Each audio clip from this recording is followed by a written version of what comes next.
Get 'em, Jimmy, where low shack at? The bottle's getting nippy up the crack and we stacking chips, all of it's what I want. Plus money winners, that's what I'm on. You can say I'm gone. I prefer elevated pub sports radio. Time to get educated, get produced, leave the juice, letting loose with so much abuse that the bookies wanna call a truce. They getting slaughtered. Can't forget Jeff and low baggers in the chat. That's a lethal weapon 'cause we be pubbing.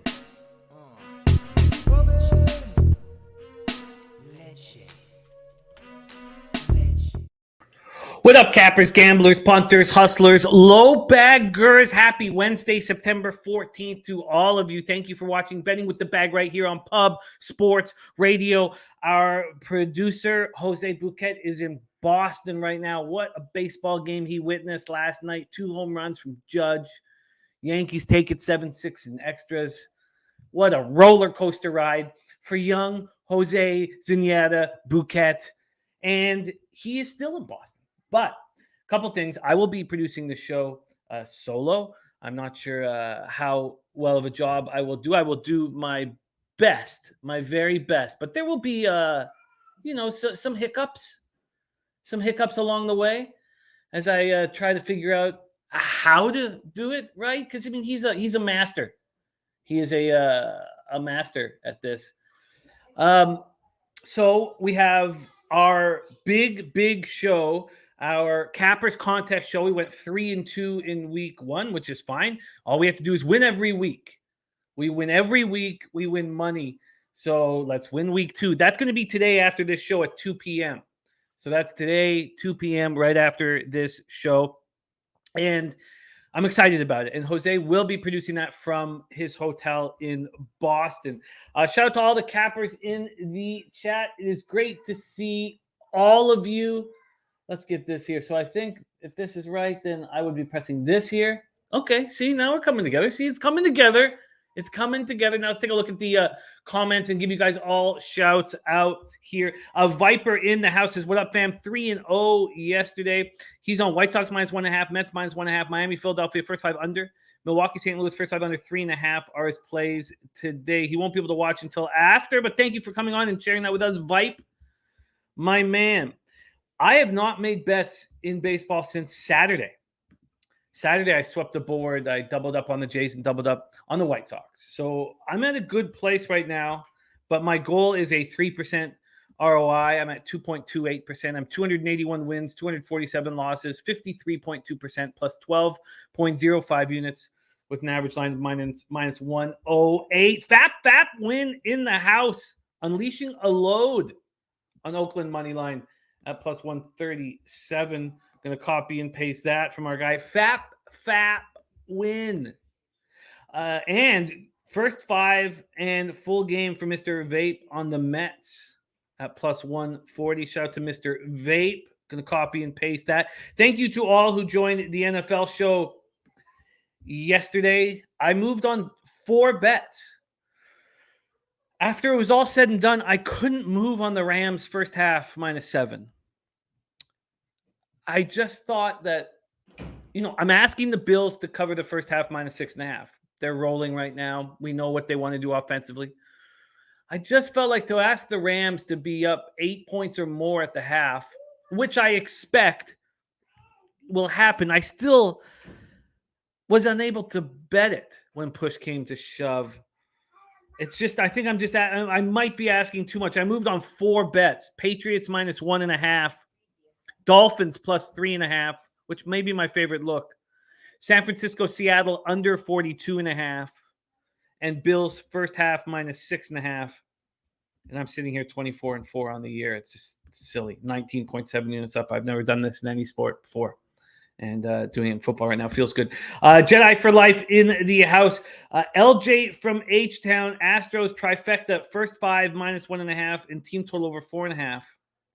I looked at that White Sox spot quite heavily. I was surprised to see that team total of 4.5 juice to the under against the lefty at home. I know that Freeland has very good road numbers, but I want to talk everything out. That's what's worked for me. MDR24 says Abreu's solo shot in the 8 was fucking huge for me. I love it. There's J-Dub. Billy Friedrich says Abreu's first homer since August 3rd. First homer since August 3rd. Wow. Ryan Mueller says need a bounce back day today.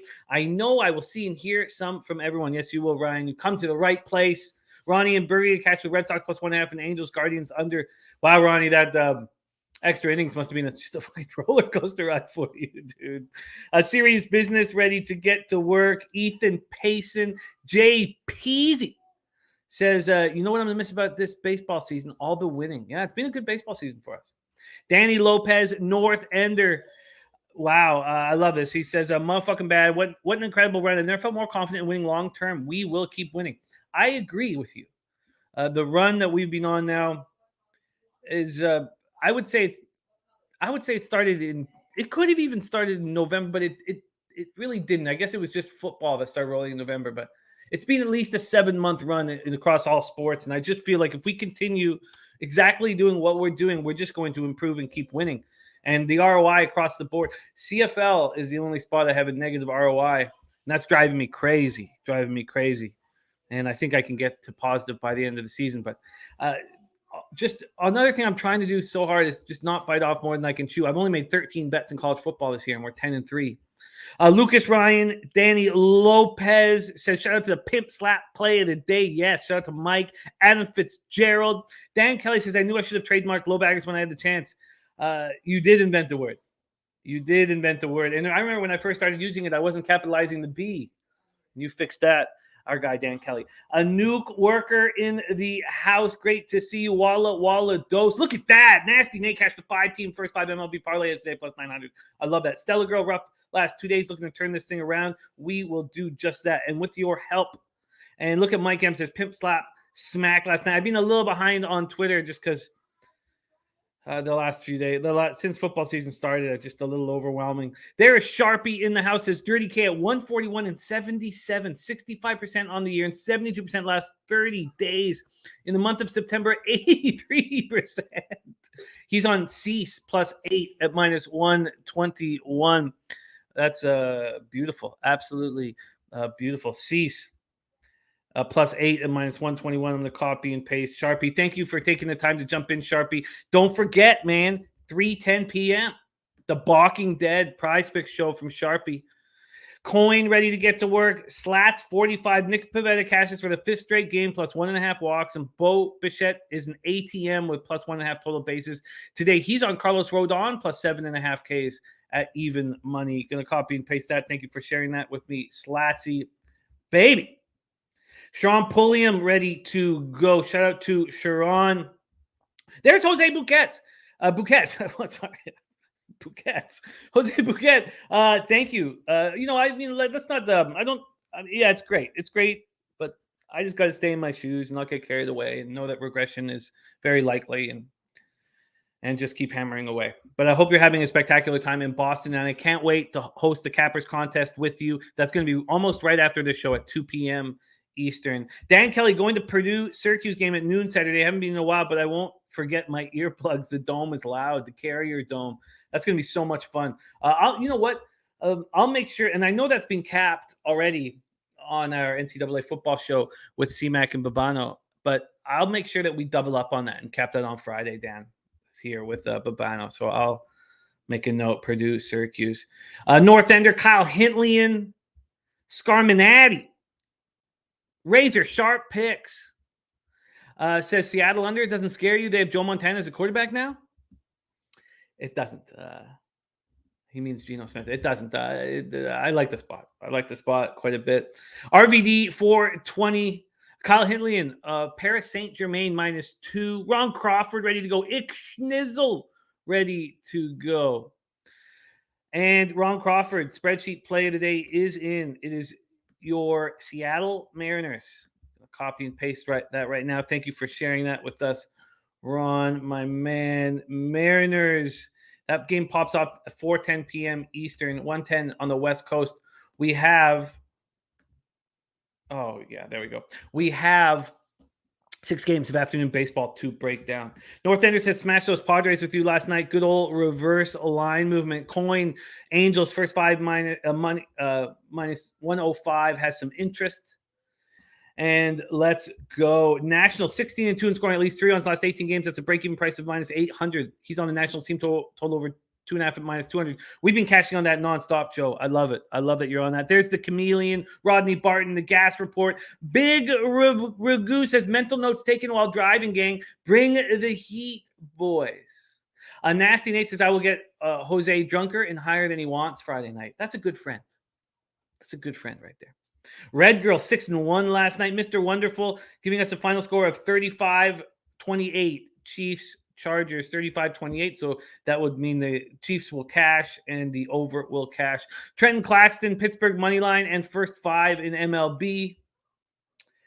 And Nuke Worker says, did you get a chance to watch the Prince of Wales race in the slot before Erie? I was upset about the whole scenario, Nuke Worker, and I didn't even end up watching it. Our friend of the show, Timothy Murray, had a horse there, one of their horses claimed, and they were upset. They love the horse, and that happens quite a bit in horse racing when you're forced to put a horse in a claiming race and it gets claimed. And then I wanted to see the spectacular filly in the race, but in the slot, I haven't even watched it yet. I was kind of upset about the whole thing and the whole.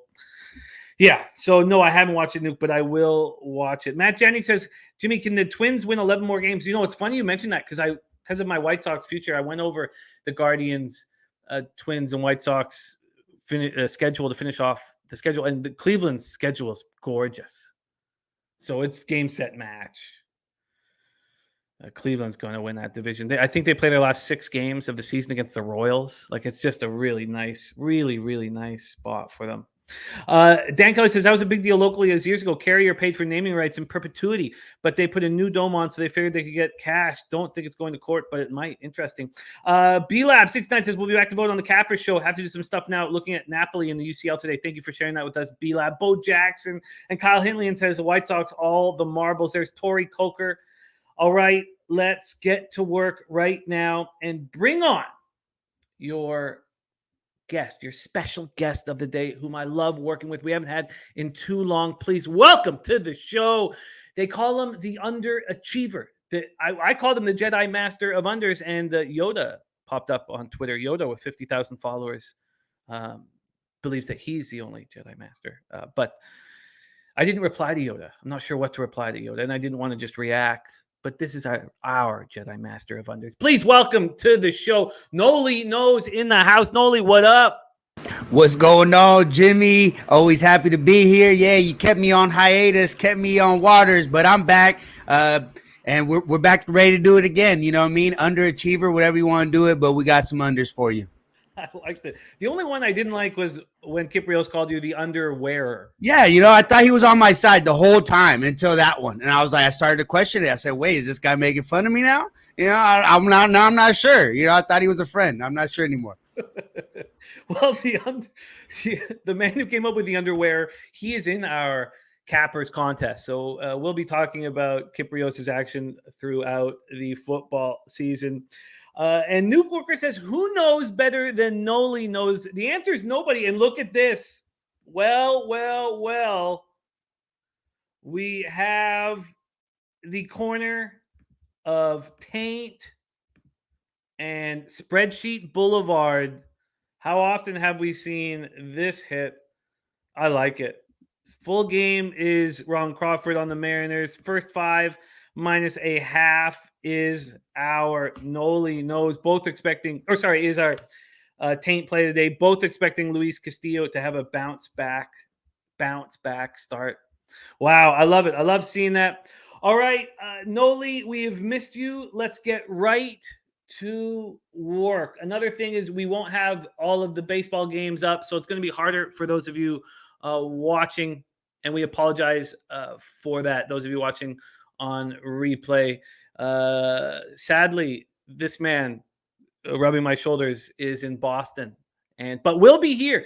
We'll be here for Well, not here, but he'll be on for the Cappers contest show. So sadly, our friend Jose. And by the way, if you're counting how long that mechanic has had his car now, we believe it's 3 months. 3 months. See,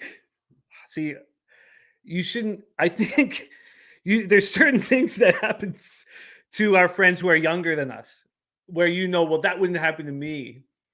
And, Jose, you got to go to the place. You've got to go and you've got to lose your shit. You can't just call them and send them emails. 3 months they've had his vehicle now, if you're counting at home. He's nonplussed.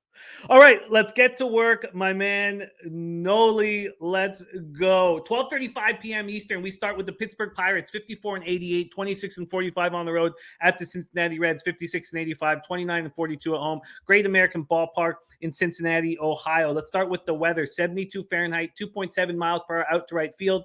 Gets up to 3.3 miles per hour. Let's take a look at the line history in this one. Where do I have it up here? Okay, I'm gonna have to pull it up. I apologize.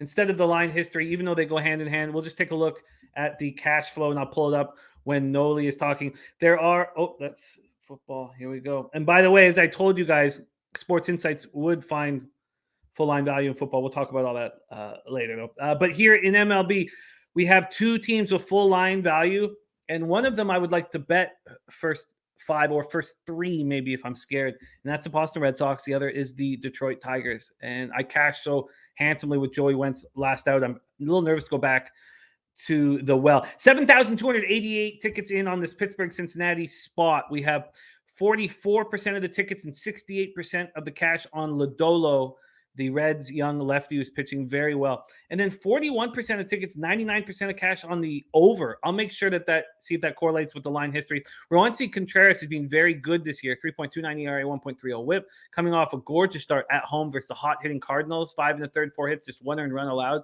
On the road, his splits are fine. 2-1, 3.38 ERA, 2.48 opponents batting average.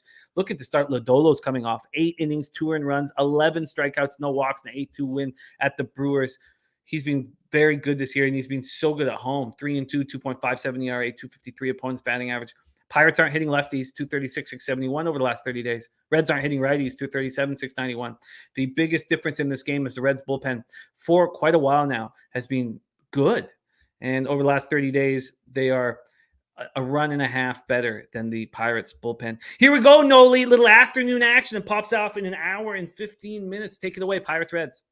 Oh, that's afternoon for some. For me, this is baseball for breakfast. And I talk about it every time I'm on here. I love it. And here we got 2 young pitchers coming up. Roansy Contreras, he had a rough start coming back the first time from injury. Not even that rough, though. 4 innings, giving up 4 runs in 6 innings against Boston. Since then, he's given up 2 runs or less in every start, going at least 5 innings. Last time against the Cardinals, didn't really get the strikeout, but you saw he was able to go deep in that game. Gave up 4 hits, 1 earned run. I believe that's correct. Yeah, 4 hits, 1 earned run, 5 1/3 in that game, and I'd expect some more consistency from him. He's faced Cincinnati once before earlier in July, went 6 innings, 4 hits, 1 earned run off a solo home run, and 7 strikeouts, one of the most highest strikeout totals he's had during this season.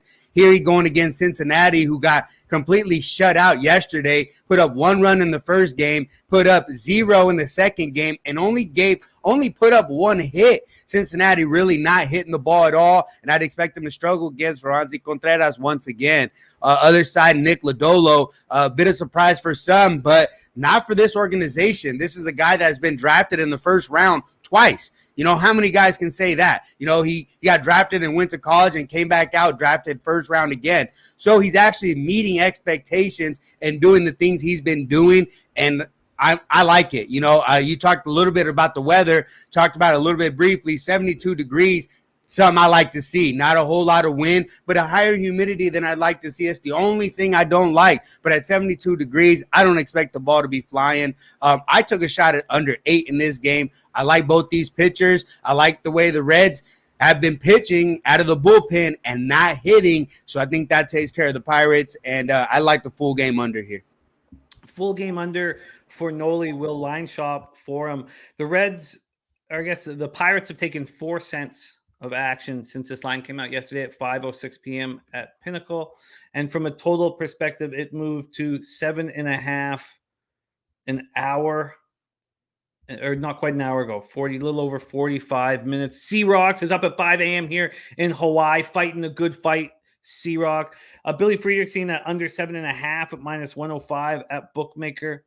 Let's see what Pinnacle has and see if we can find an 8. So yeah, that's what that little like the ticket stuff. I don't know about that too much, but it doesn't seem to make sense here because I got an 8 at -105 last night. You know, and so you're saying 7.5 already, and and everybody's betting the other way. Like it's very confusing. Does that mean your numbers are wrong, or it's just I don't understand? No, I don't. I think if 43% of the tickets are on the over and 99% of the cash with just 7,600 sample size, I just think that there is a syndicate or something. It's who bet it. It's who bet it. Yeah, without a doubt. Who bets it makes a difference. I remember, shout out to Pete. Pete had a show a long time ago with one of the line makers, and he always talked about that. If a pseudo sharp or if a sharp comes in on a play, they're going to move that line. So I think who bets it matters more than the amount. Now, we can still get you the 8, though. And there's a couple spots, Bet365 and Bodog, both hanging the 8. What's the juice at, though? -120. I want to see what Pinnacle is hanging that 8 at. And you know, all that does for me is it just confuses me. It doesn't push me necessarily in one direction. It just kind of throws me for a loop. Seeing that the 8 is -121 at Pinnacle. Yeah, -120. So you can get the under 7.5. Not, yeah. In this case, in my opinion, it's not worth paying the juice. I'm going for the win, so I want the 7, and I'll take the 7.5 at a lesser juice.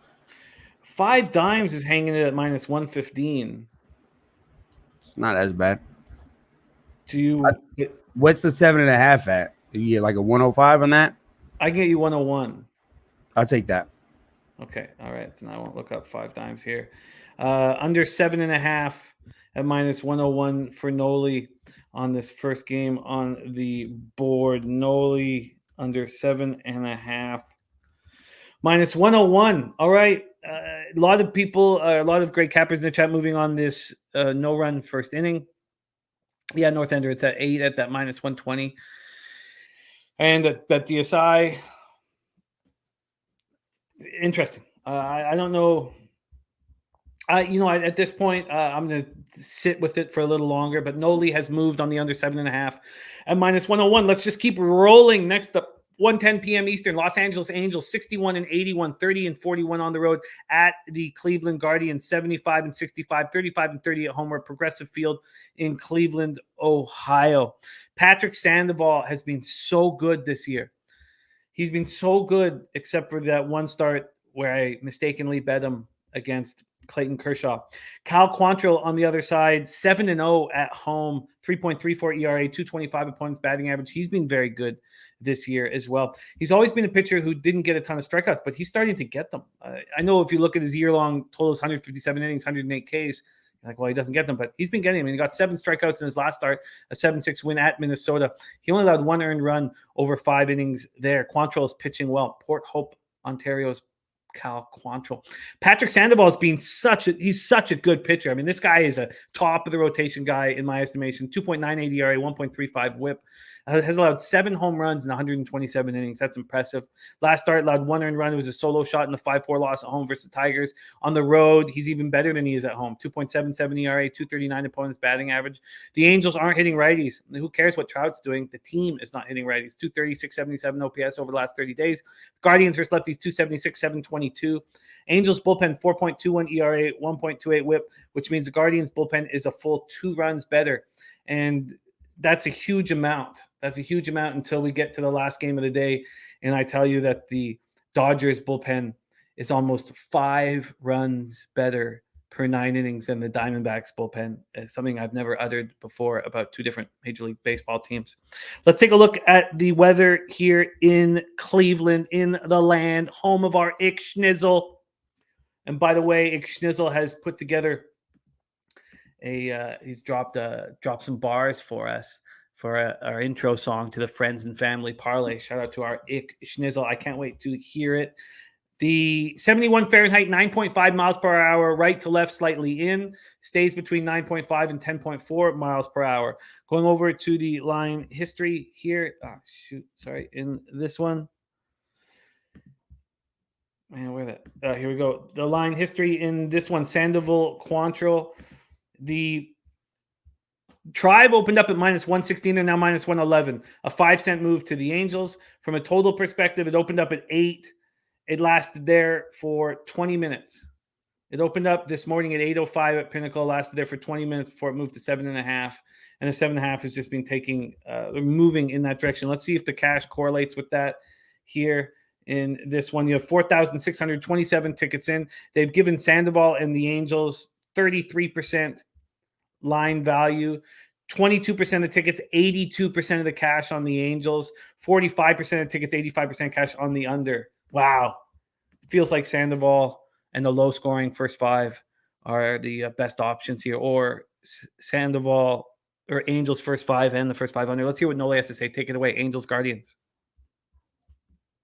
Yeah, actually, I kind of had to make sure I put that one in because last night that line wasn't available. So I don't know why, but that one took a little bit while.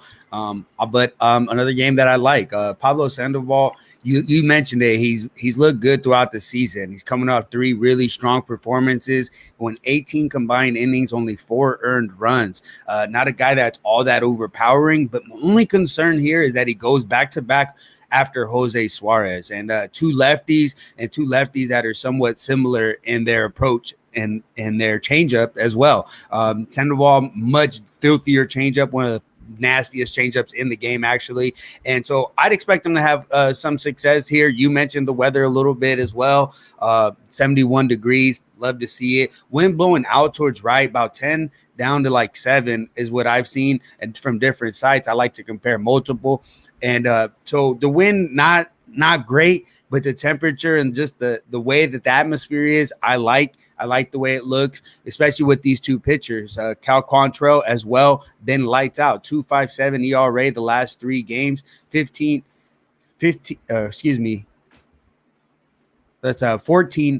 innings pitched, only 4 earned runs over the last 3 games. And both these pitchers have had success against these teams. Patrick Sandoval on April 26th gave up just 2 hits across 7 innings against Cleveland.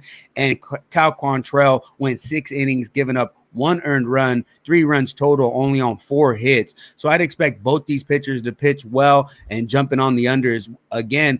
Just a lack of hitting from the Angels, from what I've seen, and really Cleveland as well. Cleveland, you look, not touching the ball as much as they have throughout the season, and a lot of unders. They went on a slight overrun over the last week, but before that, I rode a train. 18 of 20 games went under the total. Then they went on this short overrun, and I'm back on the unders because just they have some great pitching. The bullpen has been elite. Angels bullpen has been pitching better. They're calling up. They got some youngsters that you haven't seen all year. I was watching the game yesterday, was on that, and so I like this game to go under as well. I just grabbed a 7.5. I get it. I like it. I'm going to just stick to the first 5 under. I don't want to double up, and I'd like to focus on Sandoval and Quantrill, although I like the full game under as well. I think I'm going to stay off backing the Angels first 5, even though if I had a free bet, that would be it. Quantrill's just been, why don't we just look at his last few home starts and then make a decision? I think that Suarez yesterday, Sandoval today, and that changeup that you mentioned kind of sticks in my head. I'd be comfortable just with one bet here. So let's look at his last home start. He allowed 2 earned runs over 3 innings against Seattle through 56 pitches. Must have been a weather or something that got him out of that game, because he was only 56 pitches in. Before that, he was great. 1 earned run in 6 innings against Baltimore. Then he got touched up by Detroit at home on 17th of August. Interesting, 4 earned runs there. He completely shut down the Astros at home in the home start before that. And the Angels aren't hitting other than Trout. Dommy Guns on the under, full game in Cleveland. It's Christopher Comantini says, nice sleepy early game, cool in Cleveland. And Ron Crawford says he just doesn't lose home starts, Cleveland or not. Yeah, I get it. And Joe Yurkovich says, Guardians playing well and in the division race in a better bullpen. A -110 line, I'll take it. Okay. Well, let's lock in action here. I'm gonna have to bet this during the show. I have because I'm getting the first 5 under 4 at -115. I'm not sure if that will be available for me here. Let's see what we can get Nolly on this first full game under. The best is Pinnacle at -105. Bodog at there as well. So let's lock him in. I'm just gonna double check and make sure that these are all. None of these are stale lines. I'll just need to check once. And yeah, under 7.5 -105. Let's lock Nolly in. And then I'm going to bet this during the show here, the first 5 under. Nolly, first 5 under. Oh, sorry, full game under 7.5 at -105. And I'm moving on this -115. And I'd like to lock this in while we're breaking down games. All right, great work. Let's keep rolling. Next up, we have 1:10 p.m. Eastern. We have the Houston Astros at the Detroit Tigers. Tigers. These Astros, 92-50, 45-28 on the road at the Tigers, 54-88, 30-42 at home. We're at Comerica Park in Detroit, Michigan. Christian Javier, 8.9, 3.01 ERA, 1.03 whip. He's been excellent all season long. 165 strikeouts and just 125 2/3. He's been good. His last start at home, not as good as he was hoping for. 3 runs, just 1 was earned. 8 Ks, 2 walks. It's a good start. Still a good start. 4-3 extra inning win at home versus Texas. On the road, his splits are a little worse than they are at home, but still decent. 3-4, 3.70 ERA, 213 opponents batting average. Here we have Joey Wentz, who I believed in his last start. The market believed in him. I believed in him, and it was a very relaxing casher. That was on Friday, a 10-2 win at the Royals. He went 6 2/3, 2 hits, no one runs, 5 Ks, and 1 walk. 0.98 whip over 13 1/3, only walking 3 batters, and has yet to allow a home run in the majors. Now the Astros are hitting 286, 768 OPS versus lefties. The Tigers, 237, 687 versus righties. That's pretty good for the Tigers, even though it's pretty bad. Astros bullpen, 2.68 ERA, 1.09 whip, and this Tigers bullpen has continued to fall apart as the season has gone on. 4.53 ERA, 1.36 whip. Let's take a look at the weather first in Detroit. We have 77 Fahrenheit, 7.7 miles per hour out to left field, and goes up to 8.6. So decent offensive weather. Then we'll take a look at the line history in this one. Let me pull it up here. Here we go. The Astros opened up at -240. They're now -212. That's a big swing to Detroit, 28 cents. From a total perspective, it opened up at 8, and now there's been a 6-cent move to the under. Let's see if the cash correlates with that, because you know me and my Tiger bets. I like to bet them. See, we have full line value on the Detroit Tigers. I remember we did speak about earlier. 9,217 tickets in, 8% of the tickets, 48% of the cash on the Detroit Tigers. Wow. 50-50 with the tickets, but 76% of the tickets on the over.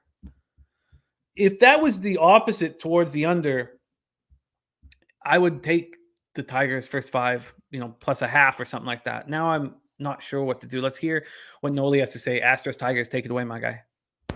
Interesting, Jimmy. Okay.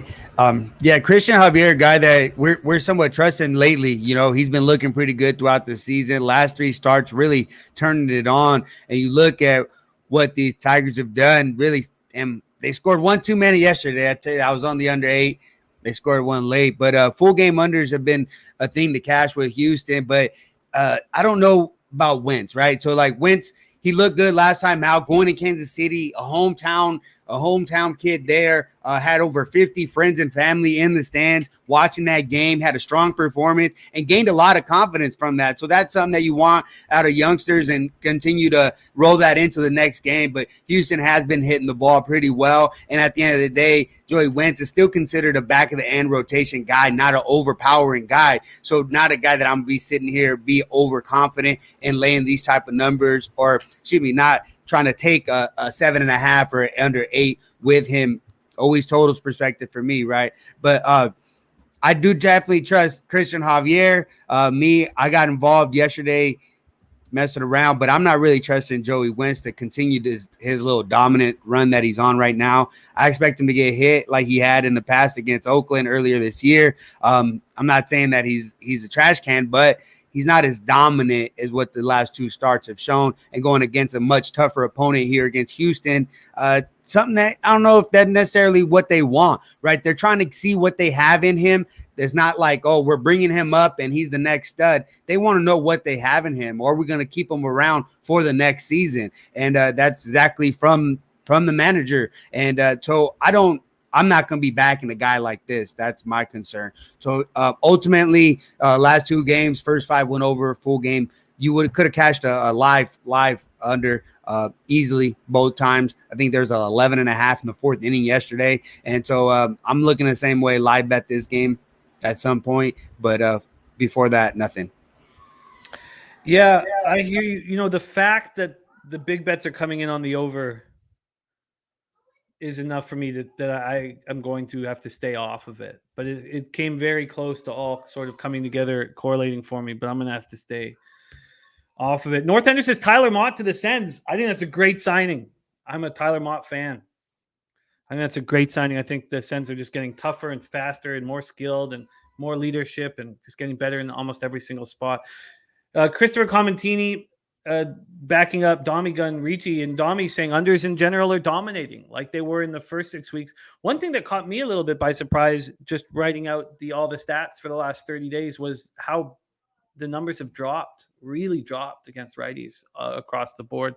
There's no team with an 800 OPS versus righties over the last 30 days, and that did catch me by surprise.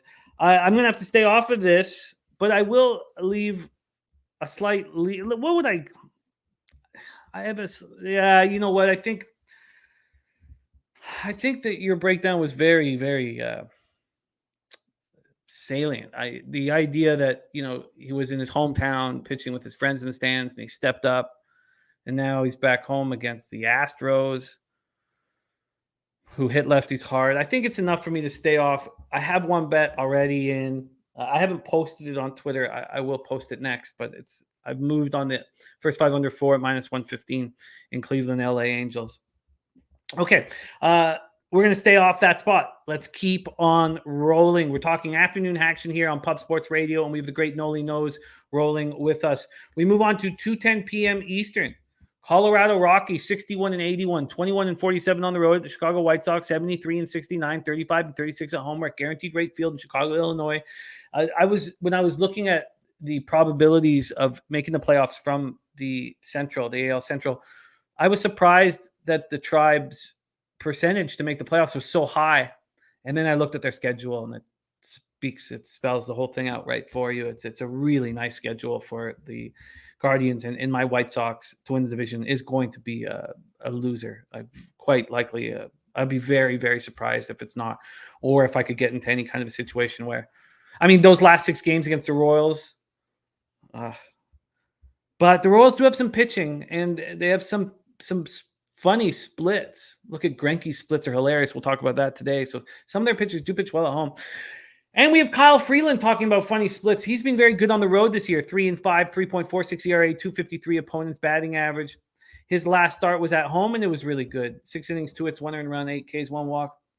I can't wait to hear Nolly's breakdown on Freeland, because I wonder if Freeland's pitching well enough that you could have pause with the White Sox at home against a lefty, which has just been a sure thing of late. And Kyle Hintley, and moving on it. The thing that caught my attention was that the White Sox team total was at 4.5. Whoa, it's now a pick'em. Okay, so it was, when I was looking at this about an hour and a half ago or so, 2 hours ago, the over 4.5 was -105 and the under 4.5 was -125. So there's been a 10-cent move back to the over. Remember, this is a White Sox team the last 30 days hitting .319 with a .962 OPS versus lefties. Dylan Cease has been spectacular this year. A 14-6, 2.06 ERA, 1.07 WHIP, 206 strikeouts in 162 innings. Just beautiful. I don't know if he'll get to the 200 innings in the regular season mark, but God, he's been good. At home, 2.39 ERA, 177 opponents batting average. Rockies, 217, 609 OPS versus righties last 30. Both bullpens are not very good and have struggled. Let's take a look at the weather in Chirac, 75 Fahrenheit, 3.8 miles per hour out to right, gets up to 6.9 miles per hour. Take a look at the line history in this White Sox Rockies game. The White Sox opened up at minus 216. They're now minus 243. It's very telling. And they were at minus 228 at 9:50 in the morning. They get to minus 233 at 11:12. And then at 11:21, there's a 13-cent move towards the White Sox, a huge one. From a totals perspective, it opened up at 7.5 juice to the under. There's been a 3-cent move to the under. If there's a move to the under, I find it strange that there would also be a big move to the White Sox, because I think that move to the under is telling us that in this spot, Freeland's going to be okay. They give Colorado 50% line value, 9,444 tickets in, 12% of the tickets, 15% of the cash on the Rockies, and 69% tickets, 88% of cash on the under. Wow. Can't wait to hear your breakdown on these two pitchers, two interesting pitchers that we've talked a lot about over the years. Take it away, Nolly. Rockies, White Sox. Yeah, I think Kyle Freeland is very interesting. You look at his last 3 starts, been pretty dominant. 2.16 ERA, just 4 earned runs. Same numbers that you see with some of these other dominant pitchers. But the difference with Kyle Freeland is that he'll put these runs together and then give you a complete blow-up game. You see it throughout his game logs. He'll look dominant, giving up 2 or less, and then all of a sudden there's a 5 and a 6 spot right there. So that's my concern always with Kyle Freeland, is that he lacks consistency.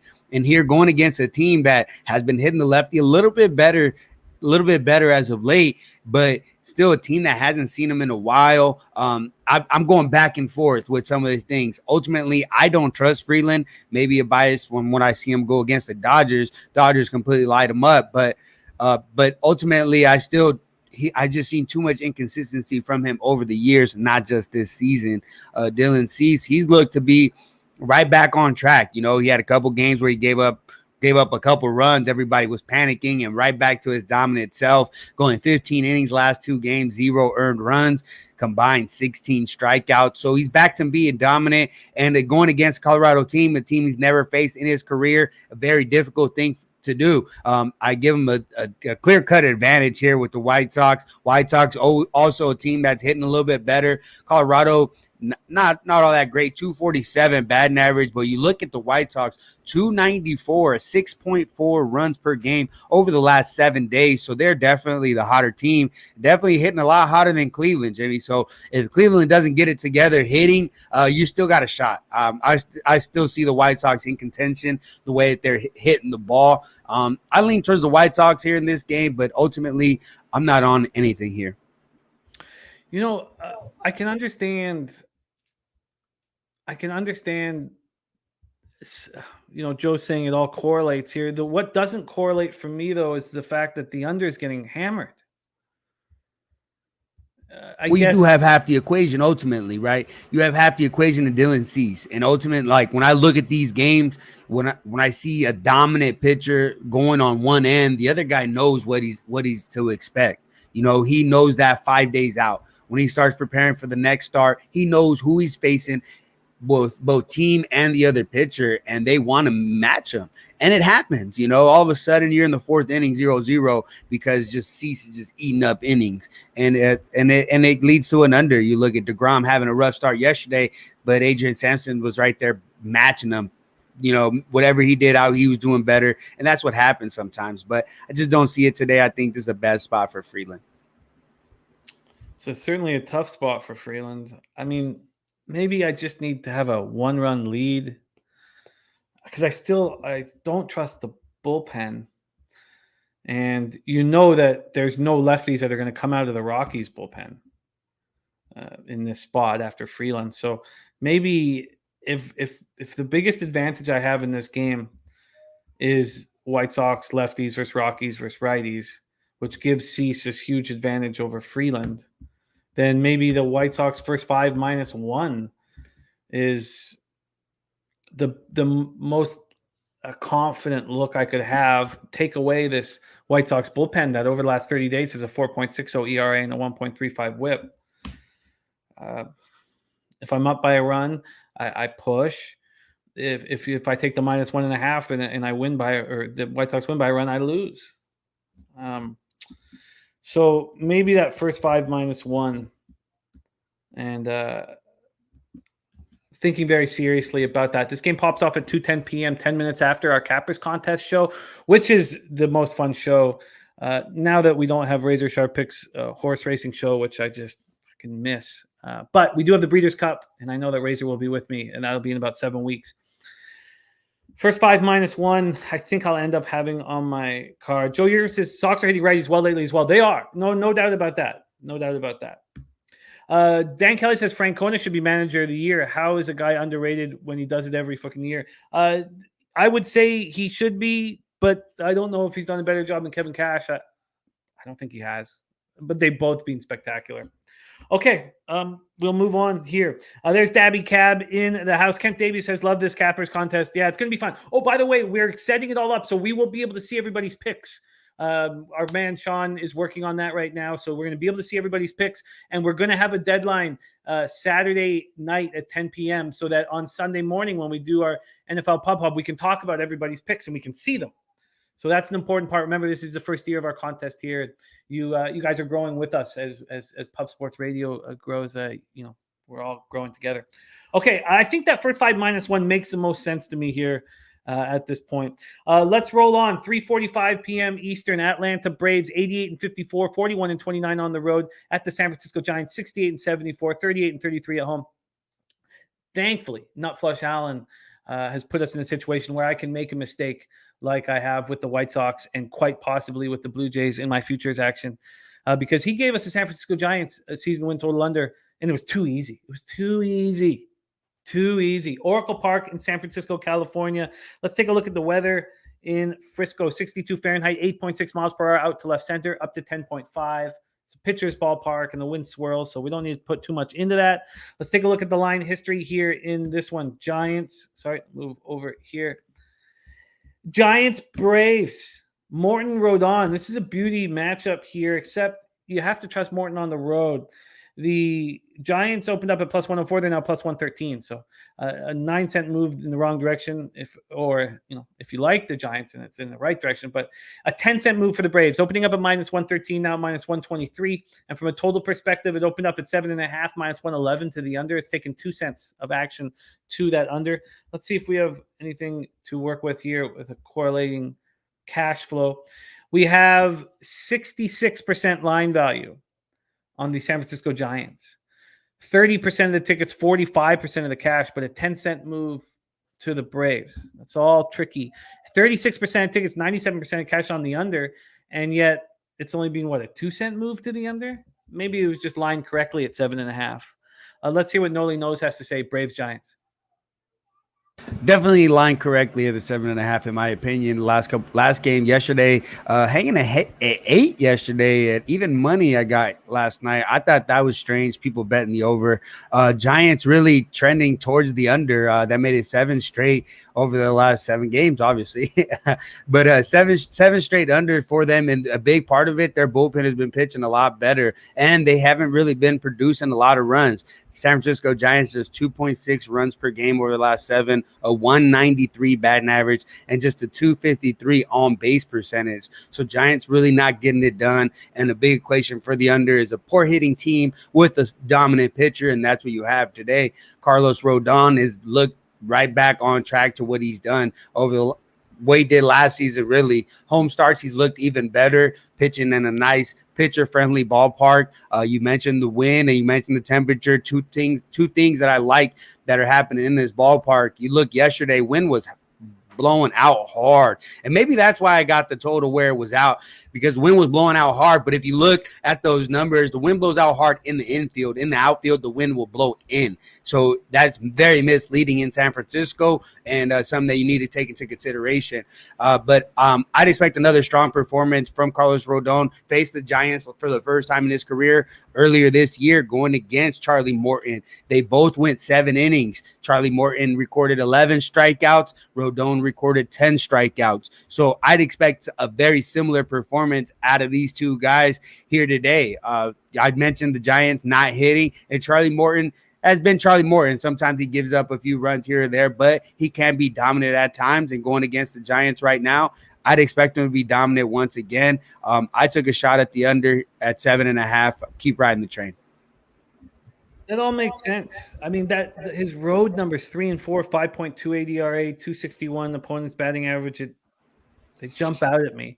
His last start, he allowed 3 home runs at the Mariners, and the Mariners are hitting with quite a bit of power, with a low average, like a 222 batting average, like a 720 something OPS versus righties. When that OPS is, I think, top 10 against righties right now, because the numbers are just dropping across the board.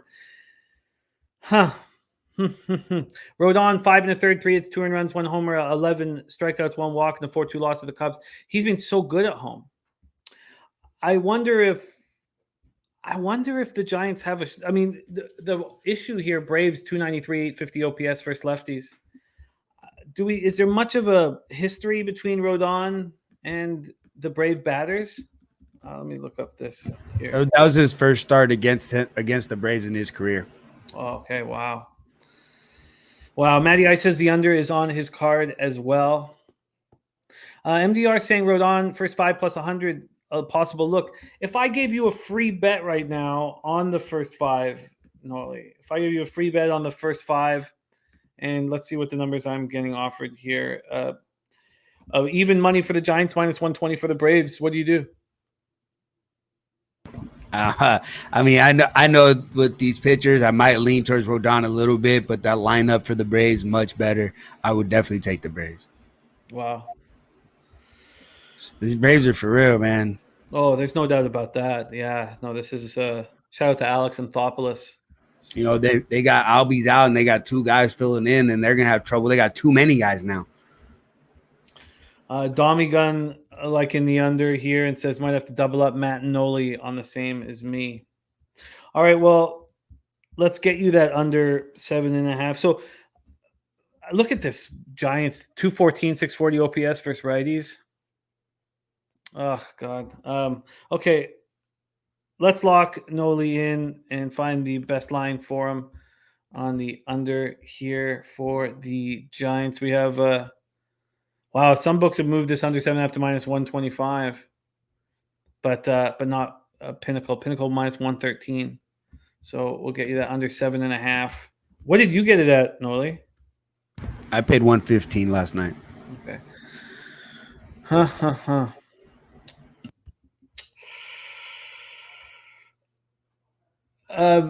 Filthy Stick says, what are the 3 unders, Jimmy? I want to put the bet in. Why don't we go over because we have some time before that first game pops off. Let's go over the last MLB game, afternoon game, and then we'll go over all of the afternoon action and get everybody locked in on the same page, because this next game is a big deal. It's a big deal. And not because it's a West Coast battle between the Padres and Mariners, but because we have a boulevard being traveled, and it's one that we care very much about. It is the Taint Spreadsheet Boulevard, both on the Mariners, and this makes sense to me. First off, shout out to Ron Crawford, who's on the Mariners full game.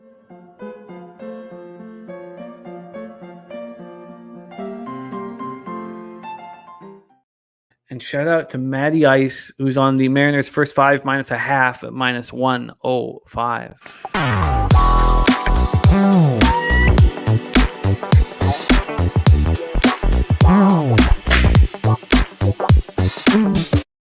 San Diego Padres 78-64, 40-33 on the road at the Seattle Mariners 79-62, 38-32 at home. We're at T-Mobile Park in Seattle, Washington.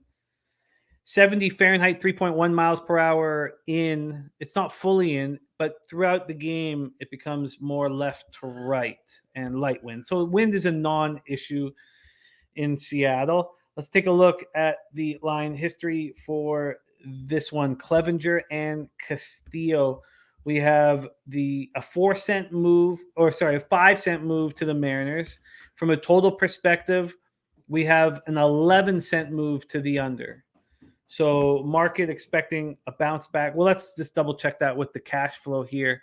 We have I would say 40% line value on the Padres, 23% of the tickets, 29% of the cash, then 77% of the tickets and 93% of cash on the under. So clearly an expectation that Clevenger is going to have a nice start. He's coming off not a very good one. 5 innings, 5 hits, 4 earned runs, 2 homers, 4 Ks and a walk. 81 Ks in 93 and 2/3, has allowed 15 home runs in 93 and 2/3, and he's not been good on the road. Worse than he's been at home. 4-3, 4.55 ERA, 231 opponents batting average. Castillo has been so consistent if you look at his overall numbers with the Reds and the Mariners, but he's coming off the first spot where he got touched up. 5 2/3, 5 hits, 6 runs, 3 earned runs, 1 homer, 8 Ks, 1 walk, 9-6 loss at home to the White Sox. I was on him first 5 and I cashed it. I was very fortunate that I did because he was not very good and his defense behind him wasn't very good. But with the Reds, he's got a 2.86 ERA, 1.07 whip. With the Mariners, 2.70 ERA, 1.06 whip. Padres versus righties last 30, just 209, 638 OPS. Who would have thunk that when they made the move for Soto? Mariners versus righties, 222, 722 OPS, much more power. Mariners bullpen being so good over the last little while, 2.70 ERA, 1.10 whip, while the Pirates bullpen continues to struggle at 4.32 ERA, 1.29 whip. The final afternoon game on the card, the corner of Spreadsheet and Taint Boulevard. Let's hear what Nolly has to say. Padres Mariners, take it away. I disagree a little bit with Luis Castillo getting lit up last time out. At about 30 batters, he gave up 5 hits. And so 5 hits equating to 3 earned runs, not the 6. 6 because guys weren't able to play defense. He was 1 out away from a quality start. So not the dominance that we're expecting to see, but still a decent start from a solid pitcher. And he was dominant early in that game. Kind of let us down a little bit there later on, but I'd expect him to bounce right back and give us more of a dominant performance. He's faced this team in the past, not to mention not meaning much of at all. Lineups quite a bit different now, but I'd expect Luis Castillo to do what he does. They call him the Rock, the way he throws it, and I expect him to fling it around. I think the bigger question mark is definitely Mike Clevenger. Not looking into the last 2 games as much. He has trouble against the Dodgers. He has all season long. I'd expect him to continue to have struggles, but he also has got hit from these Mariners once before. Gave up 4 earned runs across 6 innings, 6 hits, 1 home run. And so that's another concern. That's a concern for me here. The fact that he might give it up again. Clevenger, a guy that bit of a roller coaster at times, will shut you down completely and then the next game implode. Has never been able to put together a season like he did in his rookie year, and I don't expect him to. I'd expect him to be more of a middle rotation guy, and I just don't trust him start in and start out. I would trust Luis Castillo a bit more, lean towards Seattle here. I love their bullpen.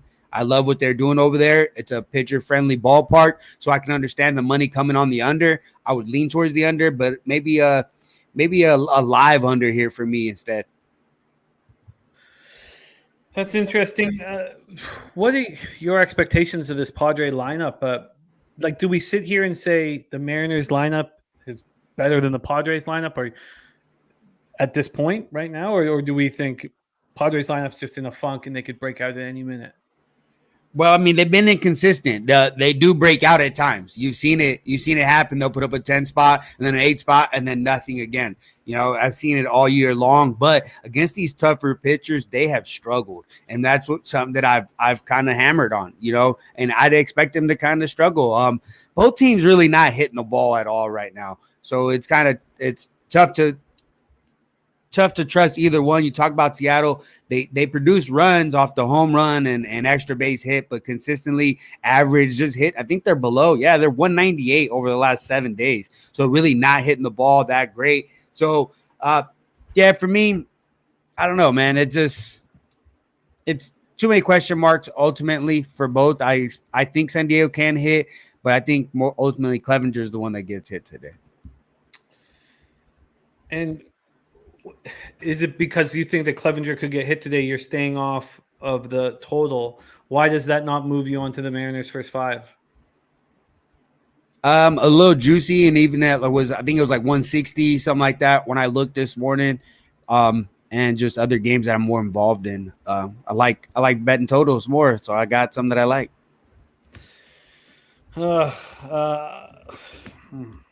Yeah. But you want to live bet this. You want to sit back and see. Yeah, I think early runs and then it dies out. I love the ballpark factors. Maybe get a 3 spot, 3-run home run from Seattle at Julio Rodriguez, and then I'll live bet the under.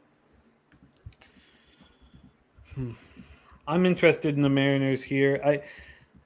I still fear this lineup, and it's just vividness bullshit that I should probably leave alone. But it's overwhelming. It's overwhelming to me because it still makes me think that I want to go first 5, even though the Mariners bullpen is so much better than the Padres bullpen. That's a mistake. I've got to say that out loud because I'm making a mistake. If you take the Mariners, I don't like. I like what Maddie's doing because if the Mariners win by a run, it's expensive. It's minus 150 to get that win. So he'd want to cut that down by taking him on the -1 or the -1.5 line. If they're up by a run after 5, he cashes an almost even money situation. Space Guard Ghostman says if the Mariners give Castillo 2 runs, Castillo will give away 4 the next inning. That's why his record is 500. I think that you have a recency bias here for Castillo because he's been excellent. He's been excellent all season. And that last start, there were 6 runs scored, but only 3 were earned. I'd like to move on the Mariners. Oh, I like Castillo. I'm very high on Castillo. A guy that doesn't get flustered in any way when he's on the mound. A guy that's gonna compete and he has fun out there. He's fun to watch out there. So you're making me lean that way, but you're not gonna make me do it, Jimmy. You're not gonna make me. Okay. All right. Well, let's review all afternoon action here because we move into night games after this. We have this big, beautiful full card. Nolly gets his day started with the under 7.5 and Pirates Reds. That game pops off in 31 minutes at 12:35 p.m. Eastern. Then the first 5 under 4 for me in LA, Cleveland, and Nolly's on the full game under 7.5. Joey Harb says any overs we liking. Y'all killing this over better. Look, we're just focused on making money here, Joey. And if you love overs, just join us on Friday with Babano. He's your over better. And yeah. I'll leave those up to you, man. I don't want to take them all from you. You can have them. Dutch Boy Fresh in the house. Great to see you, Dutch. The Daily Sesh, 4:20 p.m. Eastern with Dabby Cab and Dutch Boy Fresh today. 2:10 p.m. I'm going to take the White Sox first 5 -1. I feel like that's with the volatility of both bullpens. Even though the White Sox rating, maybe that's a mistake. Maybe the run line is a better look. And Freeland, I don't know what to do. Actually, let me take that back. I'm not sure. I'm not sure what I'm going to do on this. I'm going to keep thinking about that spot. Maybe. Nolly's on the under 7.5 in Atlanta, San Francisco. Ski Profit on that Cincinnati Pitt under 8. Ronnie and Bergia says, isn't the juice at minus 155 too big of a price? Yes, there's no way I would take it on the money line. It would have to be Mariners -1. So yeah, you're absolutely right. That if you're talking about the Mariners spot, Ronnie, I won't bet a minus 150 in any sport. I mean, maybe if we're making a $1,000 bet and up, maybe then I could, but with a $200 or $150 bet, I just don't feel like it's worth it. There's the afternoon action. Don't forget, spreadsheet play of the day is the Seattle Mariners and Matty Ice Taint play of the day. Mariners first 5 -0.5 at -105. Adami Gunrichi, and I believe he's talking about the Padres here, says they're running out of time. New players aren't gelling yet. Pitching as a whole, not an elite staff. Okay, let's roll on.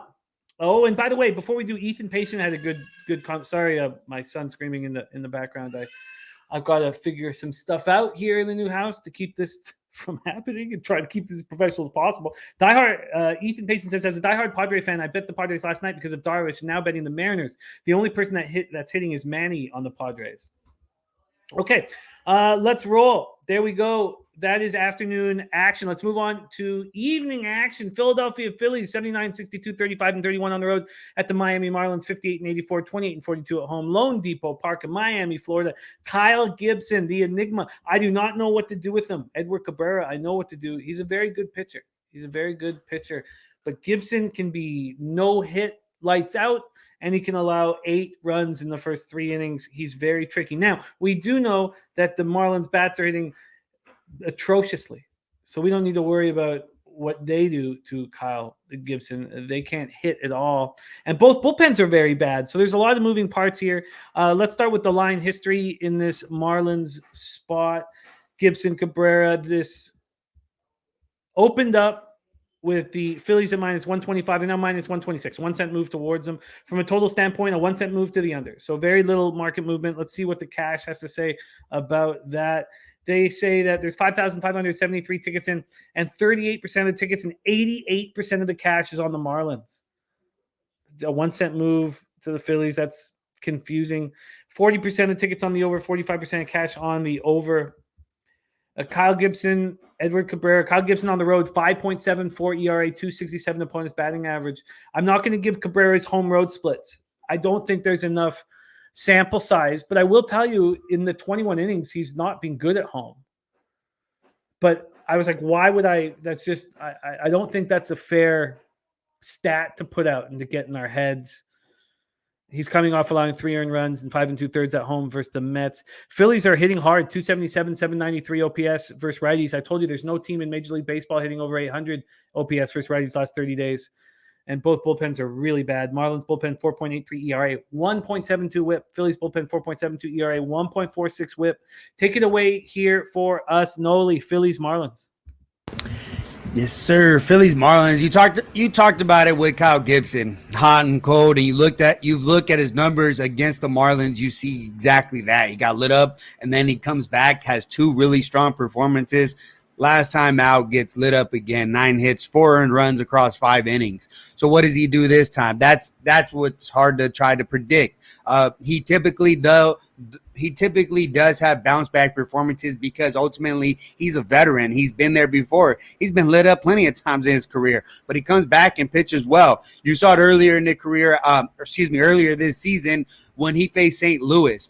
He faced St. Louis at home, completely lit up. Then he goes 7 innings, shutout ball against them on the road. So does he do something similar? It's very possible. Going against the Marlins, we talked about their lack of hitting. Sandy kind of just did it last time out on the road, got lit up against the Phillies, comes back home, completely shuts them down. And this track history showed that he's capable of doing that. Same thing with Kyle Gibson. Is Kyle Gibson Sandy? By no means, but I will say that he is a veteran. He can find ways to get out. So it's just a little bit of too much of not knowing and too much unknown with him. So it's hard for me to get involved. Edward Cabrera on the other side, he recently shut down these Phillies earlier on August 11th, going 5 2/3, only 3 hits given up, 0 earned runs. So I'd expect him to have another strong performance. Phillies shut down yesterday, or at least slowed down yesterday. I'd expect strong performance from him, but ultimately he only gives you about 5 innings. He goes deep. He hunts the strikeout. So it's tough for me to get involved full game with these Marlins because of their bullpen. But for me, ultimately, I'd lean towards the Marlins a little bit, but not getting involved. Yeah, these guys, God, it feels like these guys match up so often, but the Marlins have nice numbers against Gibson. Nice numbers. Do, but what were you gonna say?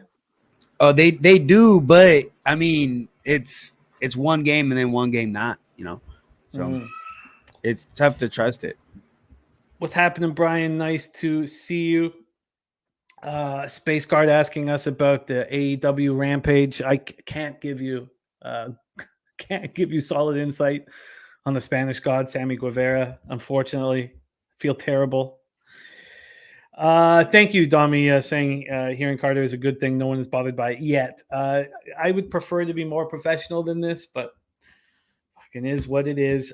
I feel like the Marlins' first 5 makes sense to me. Every time I fade Gibson, he's great, and every time I back him, he's terrible. But I think that plus 105 is a legitimate implied probability. Is Cabrera elite? Because this Phillies team is hitting, and you have to be elite to shut them down. He went up at home against the Mets and couldn't shut them down. Is it Edward Cabrera an elite starting pitcher? Well, at first I wouldn't put the Phillies lineup the same as the Mets or the Dodgers, but I do believe he can be elite, but he's not there yet. He's still got a few kinks to figure out. His third pitch still a work in progress, and just working deeper in the games, pitching the contact a little bit more, and not hunting the strikeout. But he's producing similar trends as some of the other elite pitchers. I used to see it with Kershaw all the time, giving you 5-6 strikeouts, but only going 4 or 5 innings because the pitch count running up. So he has the potential of it, not there yet. I guess I might end up staying off. I'm going to put Marlins first 5 as a question mark at this point. Let's keep on rolling. Next up, Baltimore Orioles 74-67, 33-37 on the road at Washington Nationals, 49-93, 22-48 at home. We already heard Dabby Cab is on the Orioles' first 5 run line today. He's 8-2 in his last 10 MLB bets. Tyler Wells going up against Patrick Corbin. We'll start out with the weather in Washington. We have 75 Fahrenheit, 4.8 miles per hour, left to right across the board. Or the diamond, I should say. Then we'll go to the line history here in this one. Move over here. Orioles, Nats. Very close in proximity, these two clubs. Orioles open up minus 136 and now minus 138. 2-cent move towards them, not very much. From a total perspective, a 3-cent move to the under. Let's take a look at the cash flow. And Corbin's been a little better of late. Or quite a bit better, but that doesn't mean he's been good. 7,162 tickets in, 89% of the tickets and 92% of the cash on the Orioles. And a 1-cent move, 2-cent move towards them, and that's a red flag. 75% of tickets, 61% of cash on the over. So some big bets, some sharp action coming in on the under. Tyler Wells, I don't know if maybe they love their other starters. Is that the case, that he just can't break in now and he's sort of become an opener? 3.91 ERA, 1.13 whip, just 69 Ks in 96 2/3. He went 2 innings in his last start. Was an opener, kind of a situation. 1 earned run, 1 K, 2 walks, and a 4-1 loss at home versus the Jays. On the road, he's 5-5 with a 3.76 ERA, 230 opponents batting average. Patrick Corbin was turning everything around. And then his last start, he was on Friday, 6 2/3, 12 hits, 5 earned runs, 2 homers, 2 Ks, and a 5-3 loss to the Phillies. I mean, I guess he kept the damage down a bit. At home, he's quite a bit better than he is on the road. 4.94 ERA, but still 281 opponents batting average. Maybe we should go through his last few home starts. Orioles versus lefties is 205, 639 OPS. The Nats versus righties 286, 759 OPS. And we cashed on a few of their team total overs, but Joe Yurkovich is just betting them nonstop. And why wouldn't he? Orioles bullpen 4.05 ERA, 1.37. Nats 3.23 ERA, 1.11 whip. So all of a sudden, you have an advantage at the plate with Nats versus righties against Orioles versus lefties. You have an advantage in the bullpen with Nats, a bullpen against the Orioles bullpen over the last 30 days, certainly not over the year. And those are 2 pretty big advantages. Okay, let's hear what Nolly has to say about this spot. Patrick Corbin, Tyler Wells. Yeah, Tyler Wells was looking pretty good for a while. He had actually put together a long stretch, giving up 3 runs or less, not going too deep into games, but still giving his team a chance to win, going 5 or 6 innings, 3 runs, and then completely imploded. And like you mentioned, going out of the bullpen. So how much confidence does he have? I talk about it over and over with pitchers. You got to be able to be mentally and physically ready. I don't know how mentally ready he is. And to be quite honest, I didn't really dig into it as much. The one thing that I do like with Baltimore is that they've been pretty quick to go to their bullpen. Their bullpen has been strong. And so maybe he only gives you 4 innings here. So that's a question mark. Patrick Corbin, I think it's crazy. I think I still have a ticket in my drawer from like 2017 or 18 when I put $100 on Corbin to win the Cy Young. So big different pitcher, big time guy that one time saw how he was dominant, but it's hard to trust him. For a lot of guys, he's an automatic fade, and I can understand why. But going against Baltimore here, Baltimore has not been hitting that well. You look at the last 7 days, hitting just 217, averaging just 3.5 runs per game. So it's hard for me to expect Baltimore to just start ripping the ball. Do they beat Corbin? I think they have a shot, but Washington is a team that's been hitting a lot better right now. So hard for me to get involved either way. But I see some runs early. I definitely see some runs early against both these pitchers. But so I definitely won't get involved. I kind of. What are your thoughts on Corbin here? Last few starts of the year, like I kind of have a lean towards Washington first 3, but that doesn't make sense because the Nats bullpen's been better than the O's bullpen of late. What are your expectations of Corbin? Well, ultimately, I still would trust the Baltimore bullpen a bit more myself. But Patrick Corbin, even in that game against the Phillies, he looked good early on. I was like, holy shit, he's going to do it again. You know, that's more so my reaction, you know, and we're more so surprised when he does it now, and that's the concern. I got to bet more consistency. Does he have a bounce back performance? I'm going to bet a bounce back from a strong pitcher, not a pitcher where he's at in his career. I haven't trusted him all year. I've just been staying away from him.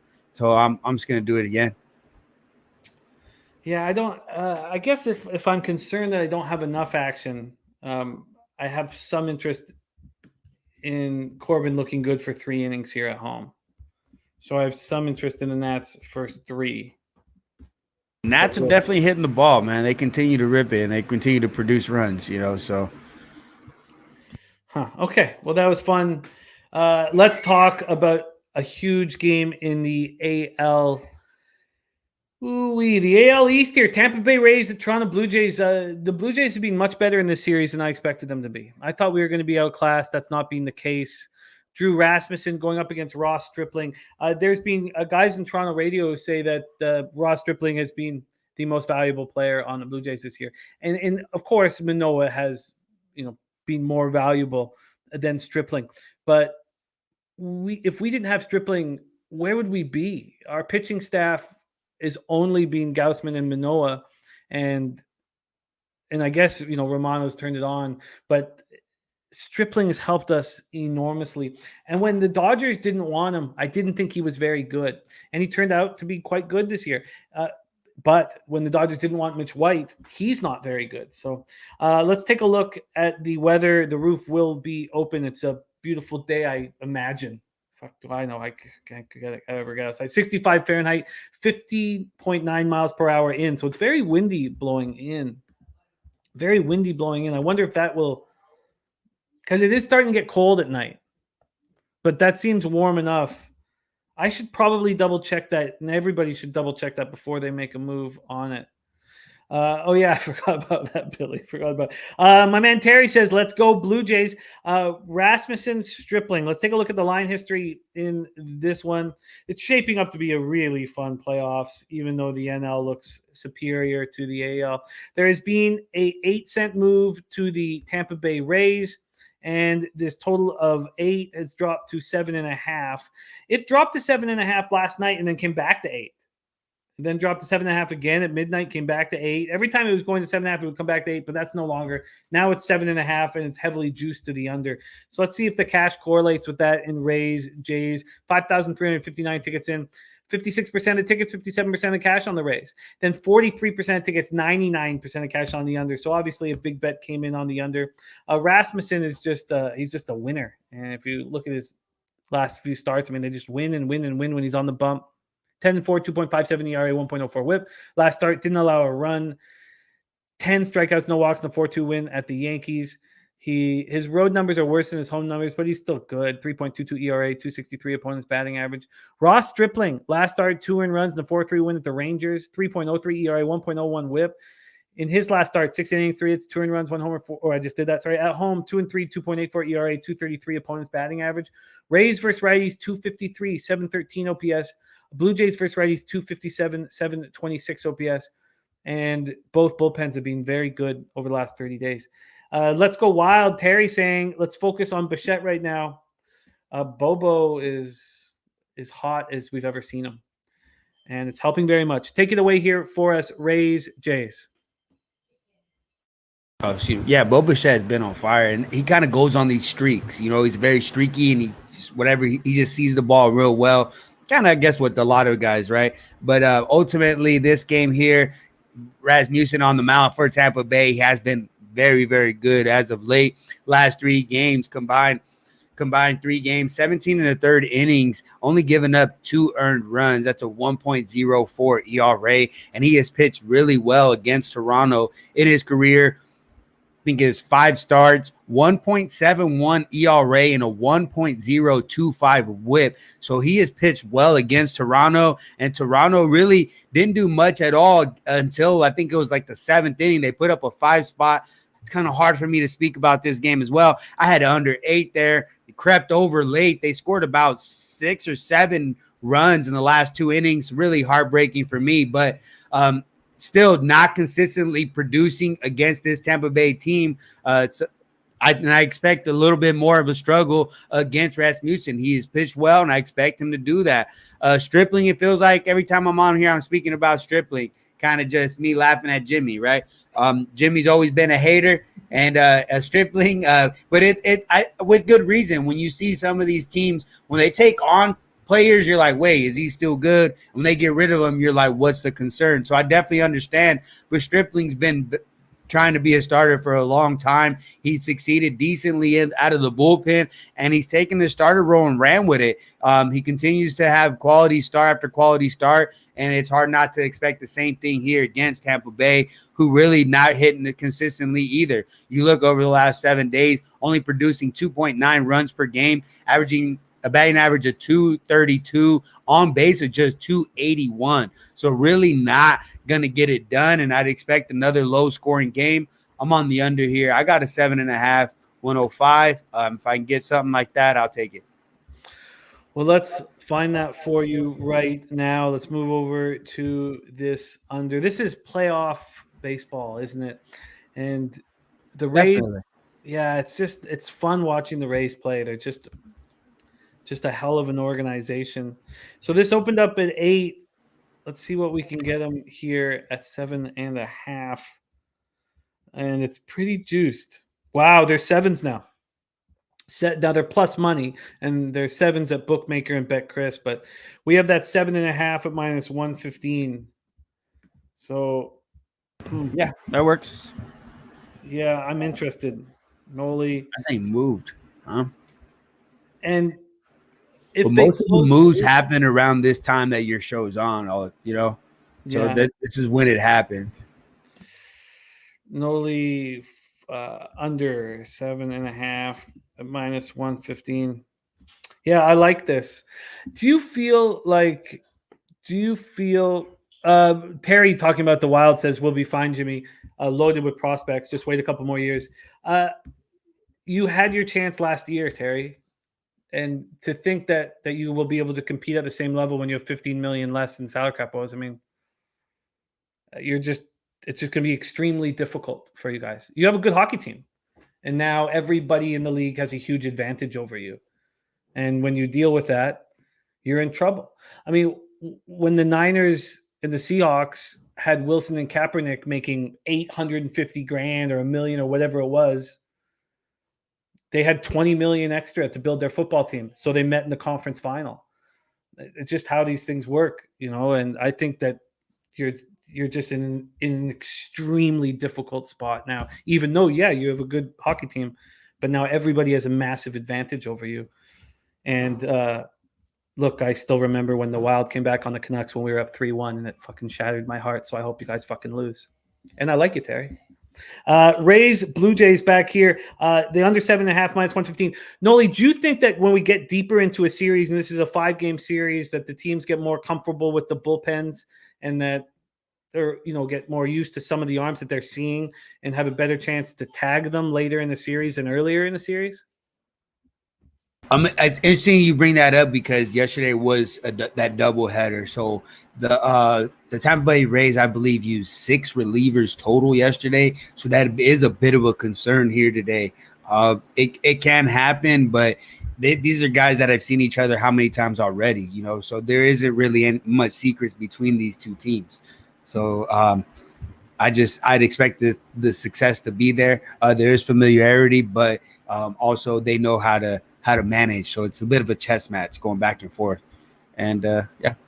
And the wind's either blowing in at 15 miles per hour, or if they decide to shut the roof down, which it's over I think it's like 58 or 57. They have a temperature where they will close the roof, but if they close the roof, the ball doesn't travel as well anyway. So this all shapes up. Yeah, they kept it open yesterday. Yeah. Yeah. It was windy yesterday as well. Not as much, but yeah. Yeah, I like this. I think I'm going to roll with you on this under. It makes a ton of sense to me as long as Stripling can keep his shit together, which I imagine he will be able to. But I like it. And we know what Rasmussen's going to do. Do you not feel like with Rasmussen on the hill that there's a pitching advantage for the Rays and that market move makes sense and that the Rays' first five is a good look? I think the Rays' first five is a good look. Definitely, because ultimately Stripling is still giving up 2-3 runs every single time.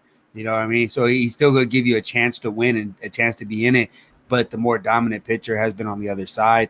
And but the Rays' bat's been cold, man. So they don't hit consistently right now. So that's why I went full game too. I like it. I like what you're doing. I'm also going to take the Rays' first five here. Rasmussen is just a winner. He's just a winner, and he's mentally really tough, and I think he's going to pitch well here, and I think there's an advantage over Stripling.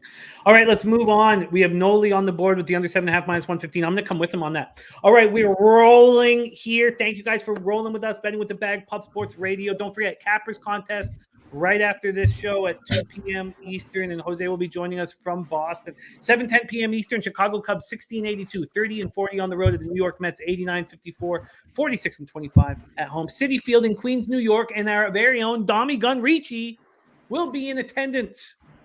It's so sweet, man. Dommy Gun will be there. 80 Fahrenheit, 7.8 miles per hour left to right. Really nice. I was telling somebody, Dommy, that my dad was always a baseball fan, and he stopped being a baseball fan. And I remember the day it happened because it happened in New York. It happened at a Mets game before Citi Field at Shea, and Steve Traxel was on the mound. And my dad was like, "These baseball games are taking longer and longer, And then Steve Traxel, he'd take like a minute between pitches, and the game went 4 hours and 48 minutes, and it was hot. It was hot, and since then. My dad's never gone back to a baseball game. Never gone back to a baseball game. Steve Traxel, that fucking asshole, ruined it for my family. That's what he did. Took fucking baseball away from our family, Traxel, you son of a bitch.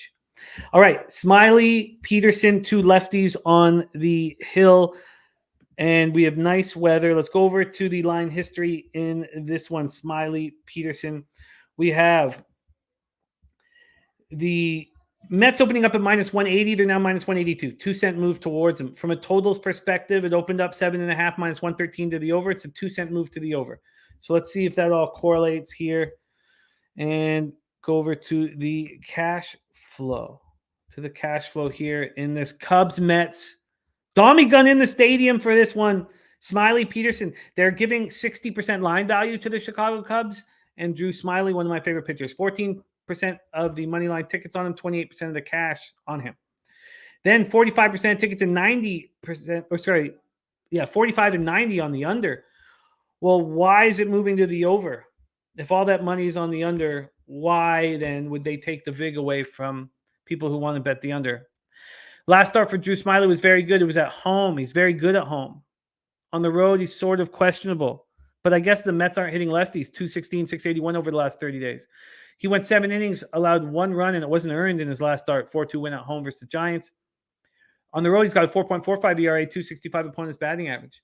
Peterson, 3 2/3, 5 hits, 3 earned runs, 1 homer, 7 Ks, 2 walks, and a 6-3 loss at the Marlins. And he has been a little worse at home than he has been on the road. Slatsy says the MLB new timer rule for pitchers, now known as the Steve Traxel rule. Yeah, man. Fucking ruined it for us. Ronnie and Burgia says, let's go Mets. Paul Trippy says, trap game here, in my opinion. Dommy Gunrichi says, Peterson's been slipping. He's on the over 7.5. On the over 7.5. That makes sense to me. That makes a ton of sense to me. Cubs bullpen, 5.72 ERA, 1.47 whip.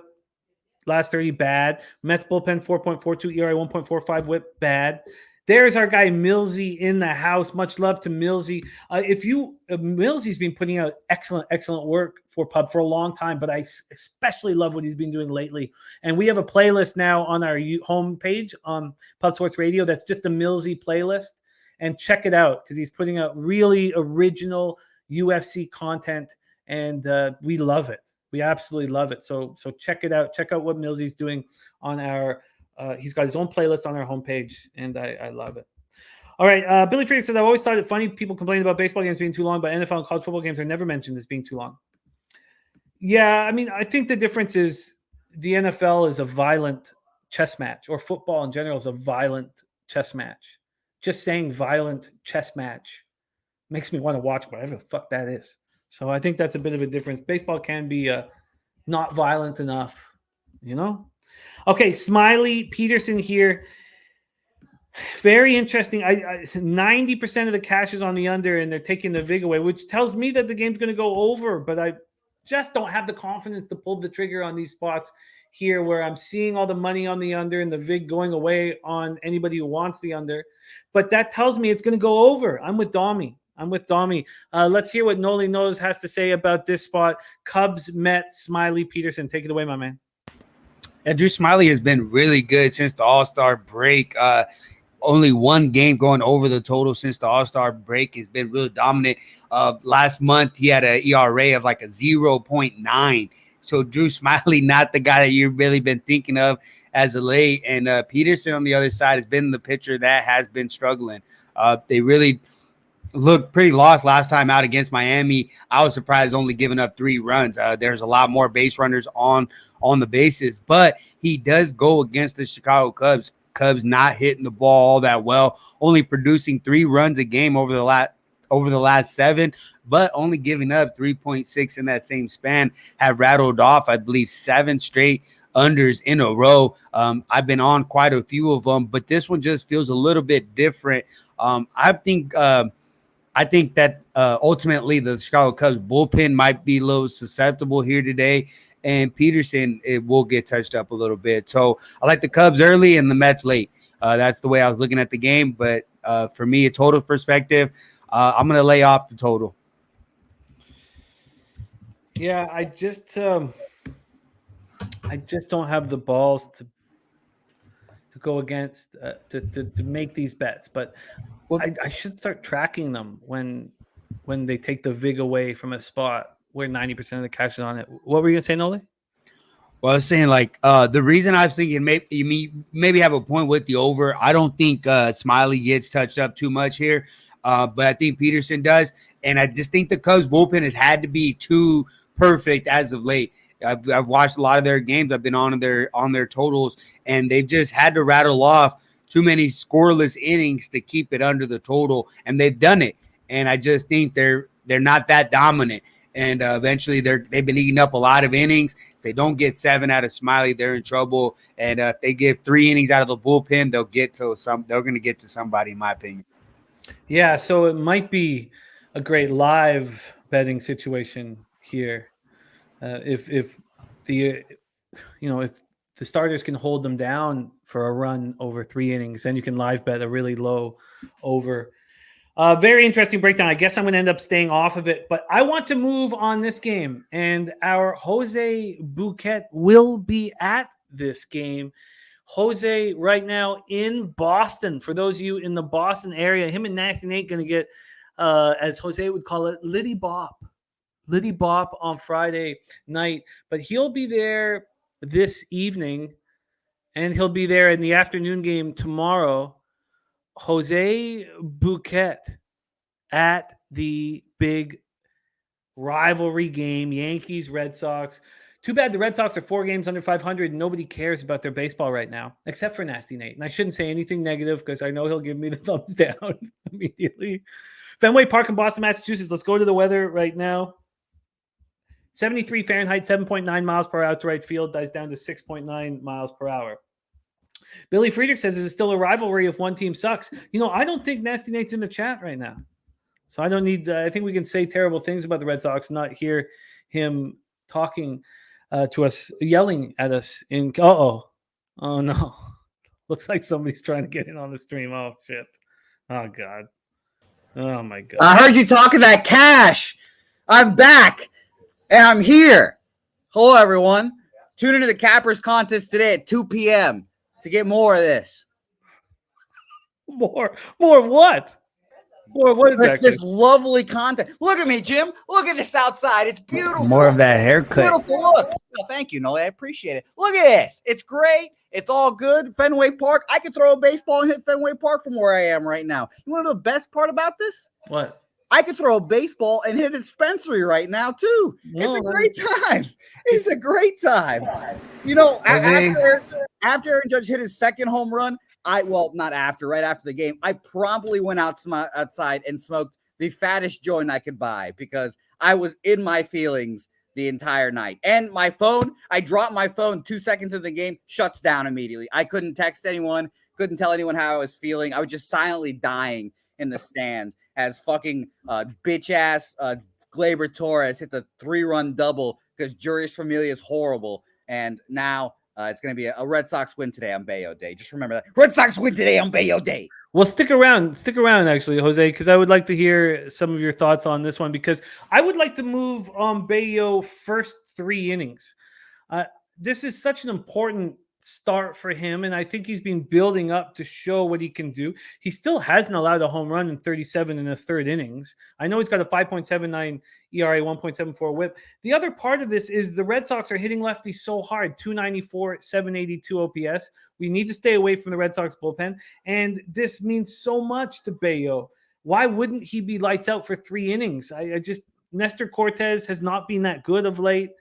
Not as good as he was. 4 innings, 2 earned runs in his last start, 4-3 loss at home versus the Twins. 3.15 ERA, 2.25 opponents batting average on the road. Let's take a quick look at the weather of the game that Jose will be at. 73 Fahrenheit, 7.9 miles per hour out. What are you talking about? I got the weather right here. Jim, look at it. It's beautiful. It looks lovely. It rained last night. A little humid. Great day for baseball. Am I going to sweat my dick off in the stands? Maybe. There has been a big move towards Jose's Boston Red Sox, 13 cents, opening up at plus 123 now at plus 110. This total opened up at 9 and minus 115 to the under. That's where it stands right now. It did move to 8.5 though last night for 5 hours, but it's back at 9. And when we take a look at the cash flow with this one, we have full line value on the Boston Red Sox. According to Sports Insights, they have 24% of the tickets, 62% of cash, 61% of tickets on the over. Jose, if you were going to bet the Red Sox, take your fandom out of it. What do you think the best angle is? First 3, first 5, or full game?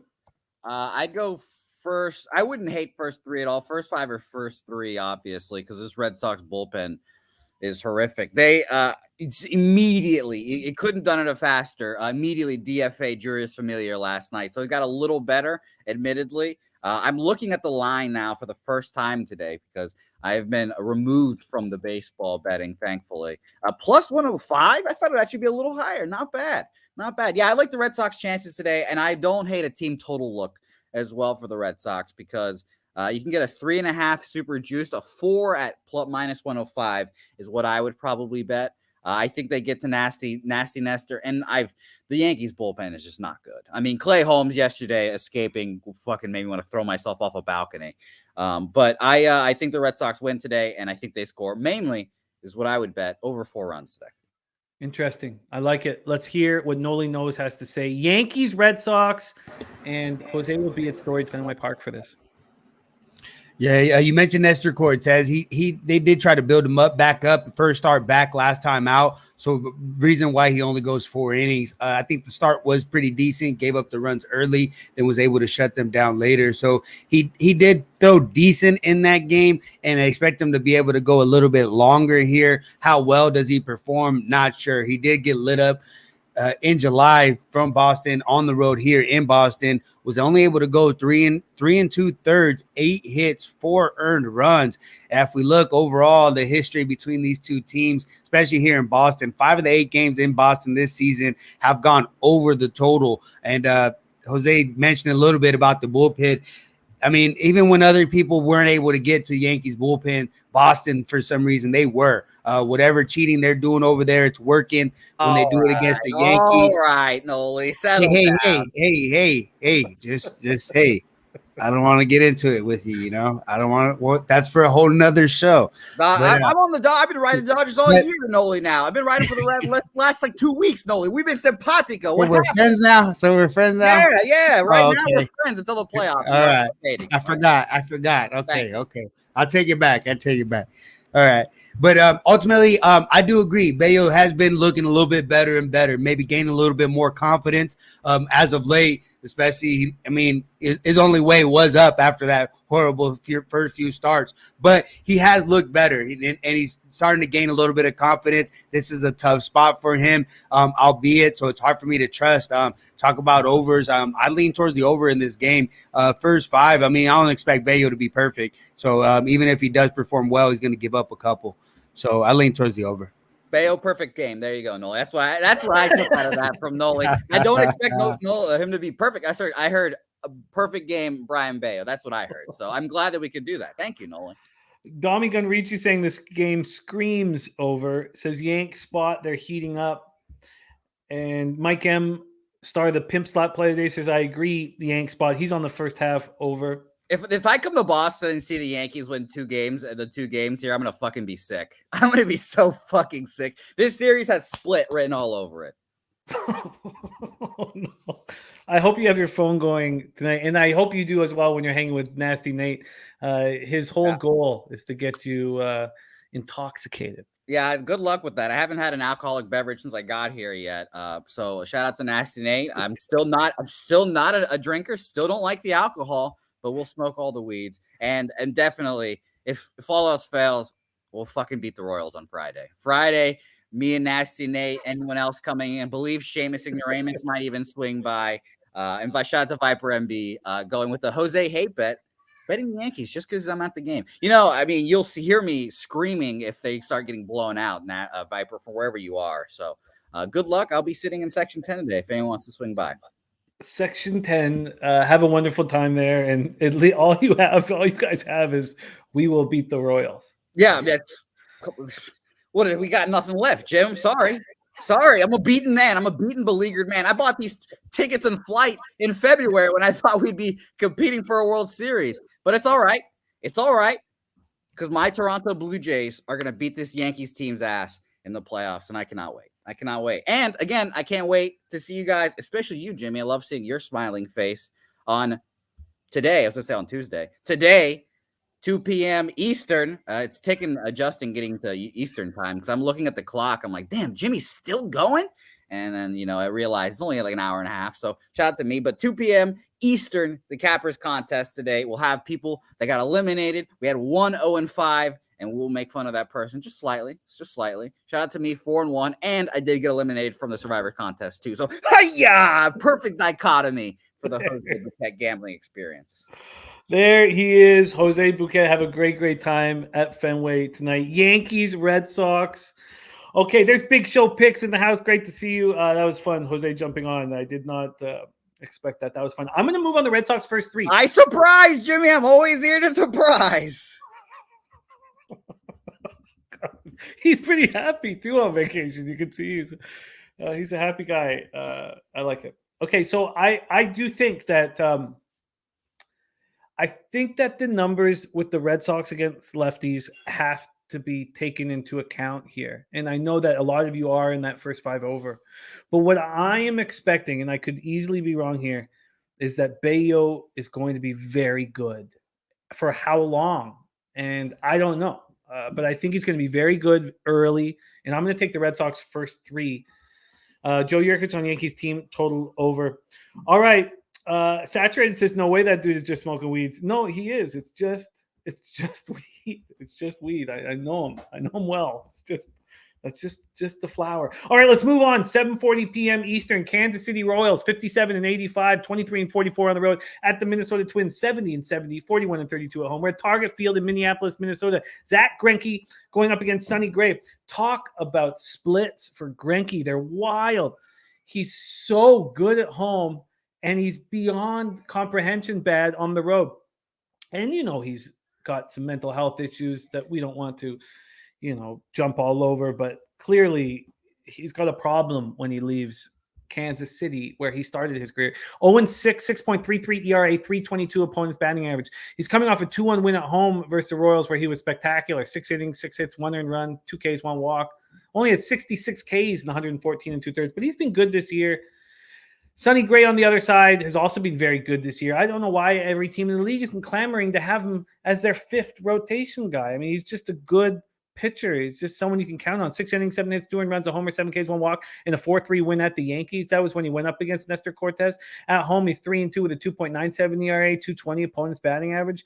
The Royals are not hitting at all. Last 30, 211, 618 OPS. Twins versus righties, 245, 673 OPS. Royals bullpen, 4.78 ERA, 1.49 whip being bad. The Twins bullpen's been a little better over the last 30, 3.62 ERA, 1.33 whip. Let's start with the weather in this one. 79 Fahrenheit and blowing in strong. 12.1 miles per hour. Now it's left to right, but it's blowing in between 12.1 and 11.7 throughout the game. Let's take a look at the line history in this one. Mini versus KC. We have the Twins opening up at minus 187. There's been a 4-cent move towards them. From a total perspective, there's been a 3-cent move to the over.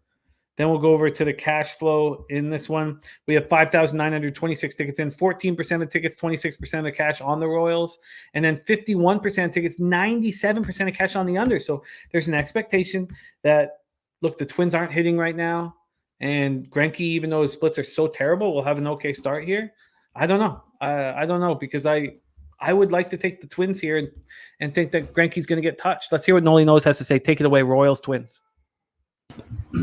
Yeah, interesting. We talk about Greinke, what he's been able to do. It's kind of crazy when you watch him on the mound. It's fun to watch, very crafty, and he's been able to figure out how to pitch like this, like a high school kid. That's crazy. The speed that he reaches. Some of the pitches have been calculated as ephus pitches at times. That's how slow his curveball goes. Ultimately, though, in Minnesota, seeing a pitcher off often the way that they have, eventually they do hit him. They have hit him once before earlier this year, and then he's also shut them down. So it's hard to know exactly what we're going to get from Minnesota. Minnesota team been struggling, and honestly, I got their win total under, so I need them to play just under 500 ball for the rest of the season, and I got that casher. So I think I got a shot. I think that's why someone was asking in the chat earlier, do you think they win? I think 11 games. I think it was. I think that's the reason someone asked that. I don't know about the division, but Minnesota really had not been performing that well, not hitting the ball like they were earlier this year. They're averaging They average 4.4 on the season, but lately 3.7 runs per game, 314 on base percentage. So really not the same team that we've seen throughout the season. So do they struggle against Greinke? I'd expect them to struggle a little bit, albeit they've seen him a lot, but I expect them to struggle. Sonny Gray, I'd expect him to continue to pitch well. A guy that works extremely well on his craft. And he's succeeded everywhere except with New York. And I'd expect him to pitch well, but question mark over there with Greinke. Question marks whether or not Minnesota will produce much of anything. I don't like the bullpens though. In either bullpen, I don't like either one. So lately I just been getting involved with better teams. Funny to say that I'm on the Pirates game, but not this game though. Not this game for me.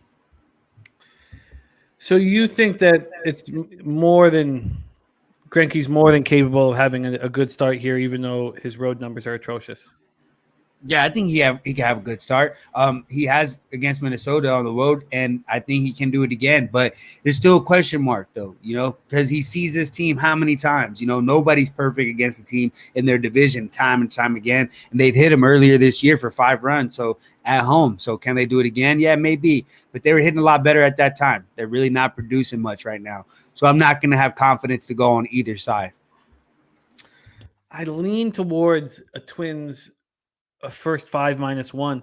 I would like to stick to that first 5 -1 rather than the full game, because I feel like the volatility increases immensely with this Twins bullpen. I'm I think that Greinke splits need to be looked at. I mean, Greinke on the road compared to Sonny Gray at home, Greinke allows over 3 runs more per 9 innings. I'm leaning towards the Twins first 5 -1 and getting the VIG down as low as possible. Congratulations to all you guys. Pittsburgh, Cincinnati, first inning, no run. Great job. Matt Stoney took the tie and Cincinnati under a half run. Great job, you guys. Joe Yurkovich was all over it too. A bunch of you guys were. Thank you. I love seeing you. I didn't move on it. Now I wish I had, obviously, but thank you for putting that in the chat and putting cash in the low baggers' pockets. And that's what we do. We work together, and great work, you guys. Great way to start the day. All right, let's move on. We're almost done this card. Next up for us is a beauty. 7:45 p.m. Eastern, Milwaukee Brewers, 76-66, just 10 games over 500. Who called their disappointing second half was the great Dominican Ricci. They're now 2 games under 500 on the road, going up against the Cardinals, 83-59, 47-25 at home. And these Cardinals are going to be fun in this loaded National League playoff picture. God, is the National League playoffs going to be fucking awesome. We're in Busch Stadium in St. Louis, Missouri. Let's go over to the weather first. 82 Fahrenheit, 5.5 miles per hour sideways in. Goes down to 75 by the end of the game. Take a look at the line history in this beautiful Burns-Wainwright divisional battle. This opened up with the Brewers at -118. They're now -117. Now, they did get up to -124. Also, that was instantaneous. There was a 6-cent move within 6 minutes at Pinnacle. So the early action was all over the Brewers. Let's move over to the total. There's been an 11-cent move to the under 7. An 11-cent move to the under 7. Let's take a look at the cash flow and see if it all correlates. 5,913 tickets in. 57% of the tickets, 67% of the cash on Milwaukee. 49% of the tickets, 87% of the cash on the under. Corbin Burns, 10-6, 2.93 ERA, 0.98 whip. His last start was a 2-1 win at home versus the Giants. He was lights out. 8 innings, 3 hits, 1 earned run, 14 strikeouts. That was on Friday, and Sharpie came into our chat. And Sharpie gave us the Burns strikeout prop over, and it was 7. And he went for 14. Shout out to Sharpie. He gave us the Cease 8 or more strikeouts at -121. He jumped in our chat. Don't forget to check out the Balking Dead prize picks today at 3:10 p.m. Eastern, starring Sharpie. And look out for his NFL videos, too. He puts one out, not live on Thursday. He just uploads a video on Thursday and Monday. But he goes live Friday after the baseball show for a full breakdown of the player props that he's on. And he went 2-1 on our NFL Pub Hub, which I love that show so much. Okay, so that's Burns. Burns has been great on the road, better than he's been at home. 4-3, 2.73 ERA, 192 opponent's batting average. Wainwright has been better at home, as usual, than he is on the road. 6-3, 2.65 ERA, 245 opponent's batting average. But he's coming off a bad start at home versus the Nats. 5 innings, 9 hits, 4 earned runs, 2 Ks, 0 walks. Remember, we were on the Nats team total over in that one, 2.5 at -130. I mean, that was just nuts.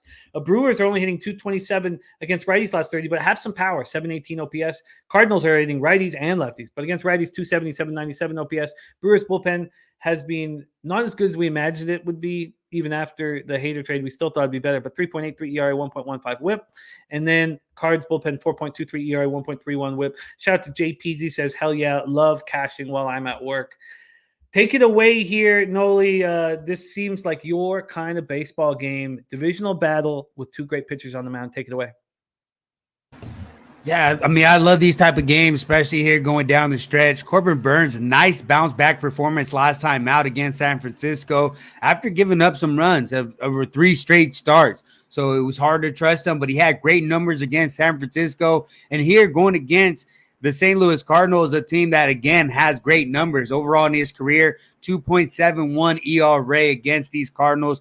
And look, this season, last 3 starts, he's 21 innings, only 1 earned run, a combined 27 strikeouts. So the guy's been really dominant against these St. Louis Cardinals, and it's hard not to expect the same thing. Other side for Adam Wainwright, I mean, this is his 4th straight start at home, and you expect him to be a lot better at home. But you look, the last 2 starts, giving up a lot of hits, a lot of runs, 5 innings, 4 earned runs, the last 2 starts, 9 hits, identical numbers against Chicago and Washington. And against Milwaukee, he's been hit 3 times hard and did well 1 time. So he did throw a complete game last time out against them, but he also did get hit 3 times. And how's Milwaukee hitting right now? Well, not that well. 215 batting average, but still producing a 4.6 runs per game because of slugging to 416. So hitting the long ball a little bit, but not really hitting for much average. So I'd expect Wainwright to have a bounce back performance here. Just hard for me to trust him all the way. The bullpen for St. Louis, not all that great, but St. Louis been hitting the ball. But ultimately, I think Corbin Burns has a nice start. I still think Wainwright gives up a couple. I'm leaning towards Milwaukee early in this game, but I didn't make a move at all. It's just a little too expensive for me. They're minus 125 at Bet365 for the game, minus 135 first 5. Oh, wow. That's just a little too expensive. It would force me to take the -0.5, which I don't want to do. And let's just see what it would give me. Damn. Yeah, I mean, I ultimately I was looking at this game and like you mentioned, a type of game that I do typically get involved with. National League playoff games I like to get involved with, but just right now, I just don't like what I've seen out of Wainwright last few starts, and they've all been at home where he feels more comfortable. Last time was a big start, reaching a milestone for most starts combined with the battery mate with Molina and still getting hit hard. So hard to do it, you know. I would have to take the first 5 -0.5 at plus 105.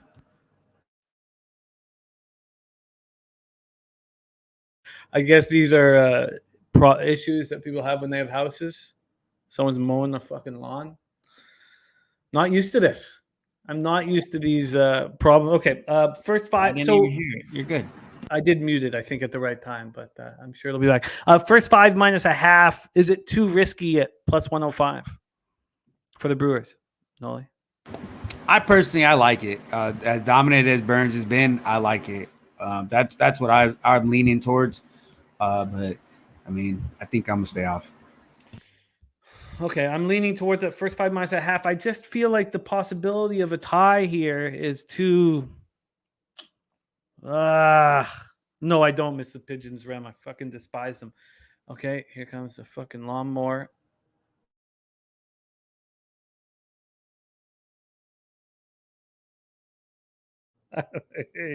Okay. Lucas Ryan says at least they're mowing the grass instead of smoking crack. All right. I gotta close this window. I'm gonna close this window, but let me just start off this next spot on the board. 8:05 p.m. Eastern. Oakland Athletics 51-91, 28-43 on the road at Texas Rangers, 62-80, 30-40 at home. Globe Life Field in Arlington, Texas. We have JP Sears going up against Dane Dunning. Those of you who are fading Sears against the White Sox, last out, spectacularly done. He got destroyed. Well, 6 earned runs, 3 homers, and 2 innings. I'm going to close this window and let Nolly take over, but we have Dunning, Sears, and the Rangers versus lefties, 272, 790 OPS. I'll jump back in and give line history and other things. I'll be right back. Yeah, JP Sears looked really good early on coming over, but you saw it last time out. Advanced numbers indicated he was due for some regression, and you saw it. He got completely lit up against the Chicago White Sox, another team that hits lefties pretty well. Another story here with Texas. But I will say Texas really hasn't been producing as much. They did put up a bunch yesterday, and maybe they're going to open it up. JP Sears, nothing that's too overpowering, but I'd expect more of like in-between start here. He'll give you about 5 innings, give up three runs. That's what I'm expecting, but he has shut down Texas before. August 16th, he went 5 innings, only gave up 4 hits, 0 earned runs here in Texas. So he can shut them down, but I just don't expect him to be dominant every single time. Dunning has been kind of hit or miss this season, but he's performed well against Oakland. He's pitched twice against them, giving up 2 earned runs both times, 4 1/3 the first time, 6 innings. 6 innings the second time, giving up 2 earned runs on just 4 hits. So Dane Dunning has felt comfortable against them, but it's it's tough for me to trust them, and it's tough for me to trust ultimately these bullpens. And when I talk about trust, I talk about Total's perspective always, and it's hard for me to trust them. When I look at a lot of some of these Texas games, they seem to kind of explode. You look at the game yesterday at 8-7 total. I'd lean towards the over in this game. I think both pitchers give up a few runs, and the bullpens as well. So I lean towards the over, but not getting involved. This over opened at 7.5, is now up to 8.5. We have a full run move to the over. Not only that, but the over 8.5 is at minus 115. Unbelievable. Damn. There's been a 1 cent move towards the Oakland A's, that which surprises me. I was legitimately sitting here thinking, if the market's all over Dunning here and the big bets are in on Dunning, I would come along. But that's not the case, because this Oakland team is just, the Sharps love them. They love this team. This team has now got 50% line value here, 24% of the tickets, 32% of the cash, expecting a Sears bounce back spot, 38% of tickets, 40% cash on the under. I'm surprised that it's gone up to 8.5. To me, Nolly, I look at the way the Rangers are hitting lefties, 272 and 790 OPS, and I think that Sears could get touched again. And that I like Dunning at home, 3.35 ERA, 230 opponent's batting average. But there are big bets coming in on the A's. What is it that makes you want? I guess you question Dunning even though he's at home and he's better at home. Is that the issue? I just don't expect him to be exactly perfect, and maybe give you 5 innings, 2 earned runs, and then you still got to deal with the bullpen. And that's kind of what I'm looking at. I think he at least gives up 2, but he's pitched well against Oakland. I'm not going to deny that, but the guy's just been very inconsistent. Hard for me to trust him. Huh. And Sears, I expect him to have a little bit a better start than last time, but still not as dominant as before. So he gives up a few runs as well. And then you got the Oakland bullpen, which I'm always fearing. So thanks for the kind words, NJ Striker, New Jersey Striker. Much love to you. By the way, there's Officer 50 Yashala, our guy Robert Cherry in the house. And we do have a soccer look for you guys. Bad Stoney saying Chelsea Red Bull. He is on the under 3.5 goals, but also interested in both teams to score. Okay, so whoa, not really correlating looks, but at 3.5, that's a pretty high total. You can easily get both. Okay, I guess I stay off. I guess this doesn't correlate. I guess. Never. What's that? Oh, yeah, this guy, MMA locker room. That's all. He's funny. He's a funny guy, that guy. Oh, no. That sounds like Goodfellas. It's a compliment, yeah. Sounds like Goodfellas, funny guy.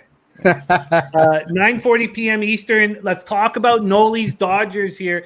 Dodgers 98-43, 49-25 on the road at the Diamondbacks, 66-75, 37-36 at home. Chase Field in Phoenix, Arizona. This is the final game on this card. What a treat it is to cap the whole card with Nolly Knows here. Chase Field in Phoenix, we have 25-year-old Michael Grove on the bump, second-round pick in the 2018 draft out of the University of West Virginia. In between AA and AAA combined, 1-5, 3.79 ERA, 1.22 WHIP, 68 strikeouts, and 59 2/3. Did allow 11 home runs in those 59 2/3. He's made 3 appearances at the major league level. He started twice. His last appearance was a start. He got lit up in his appearance. He's been pretty good in his 2 starts. His last start, August 29th, he went 4 2/3, 5 hits, 2 earned runs, no homers, 4 Ks, 1 walk, and a 3-2 extra inning win at Florida. And he looked pretty good. But I do feel like it's possible that he's vulnerable. And for whatever reason, I really try to attack the Dodgers when there is some sort of vulnerability.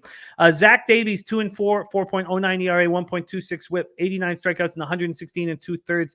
His last start, 3 2/3, 7 hits, 6 earned runs, 3 homers, 4 Ks, 3 walks, and a 13-10 loss at the Rockies. He was awful, but he's been good at home this year. 3.14 ERA, 244 opponent's batting average. This is the spot where I told you I've never said this out loud, but the Dodgers bullpen is almost 5 runs better per 9 innings than the Arizona Diamondbacks. Unbelievable. Dodgers bullpen 2.37 ERA, 1.02 WHIP, while the Diamondbacks bullpen 7.15 ERA, 1.62 WHIP over the last 30 days. Unbelievable. Both teams are hitting righties hard. Dodgers 246, 779, Diamondbacks 258, 758. I thought that maybe maybe at this number, because whenever you fade the Dodgers, you're going to get a nice number. Maybe the number is just not enough. I mean, the Diamondbacks are only plus 110 at bet 365. And if I wanted to take them first three, which is sort of where I was leaning, thinking that Grove could be a little vulnerable early, then I would be getting, what would I be getting? A first three line here. Oh, those are the alternative lines. First three, I'd be getting just minus 105. That's not worth it. It's simply not worth it. Let's take a look. We imagine the roof is going to be closed. Let's take a look at the line history here very quickly.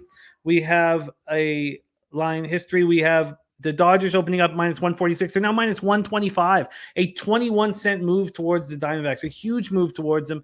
And this total opened up at 9.5 and has dropped to 9. 9.5 to 9. And cash flow-wise, we have here 5,371 tickets in. 78%. Well, this has May pitching. Do I have that wrong? It's Michael Grove, right? Sorry. I mean, Nolly would know, but yeah, Grove is pitching. Okay, sorry. The Sports Insight says May, but we know it's Michael Grove. We have 78% of tickets, 83% of cash on the Dodgers, and a huge move towards the Diamondbacks. 54% of tickets and 96% cash on the under. Take it away here, Nolly, for us. Your Dodgers in play, last game on the card, Dodgers Diamondbacks. Yeah, Michael Grove, a guy actually the Dodgers are really high on. A guy that had Tommy John in college, and the Dodgers still take him in the second round and pay him over $1 million signing bonus. So it's kind of like a bit high. They kind of overpaid for that spot, but just show you what they believe in this guy. A guy that they ended up changing his arm slot. The guy that after a while at the end of 2019 was averaging about 96 miles an hour, then dipped to about 93 last year. 93, but they kind of put his arm slot down to a 3/4 slot, and he's reaching up to 99. He's got a wicked slider, and he's got a decent curveball, just doesn't throw it enough, and just building on the changeup. So a guy that's still working a lot on his craft, but a guy that showed a lot of progress since going to the arm slot, to the 3/4 arm slot.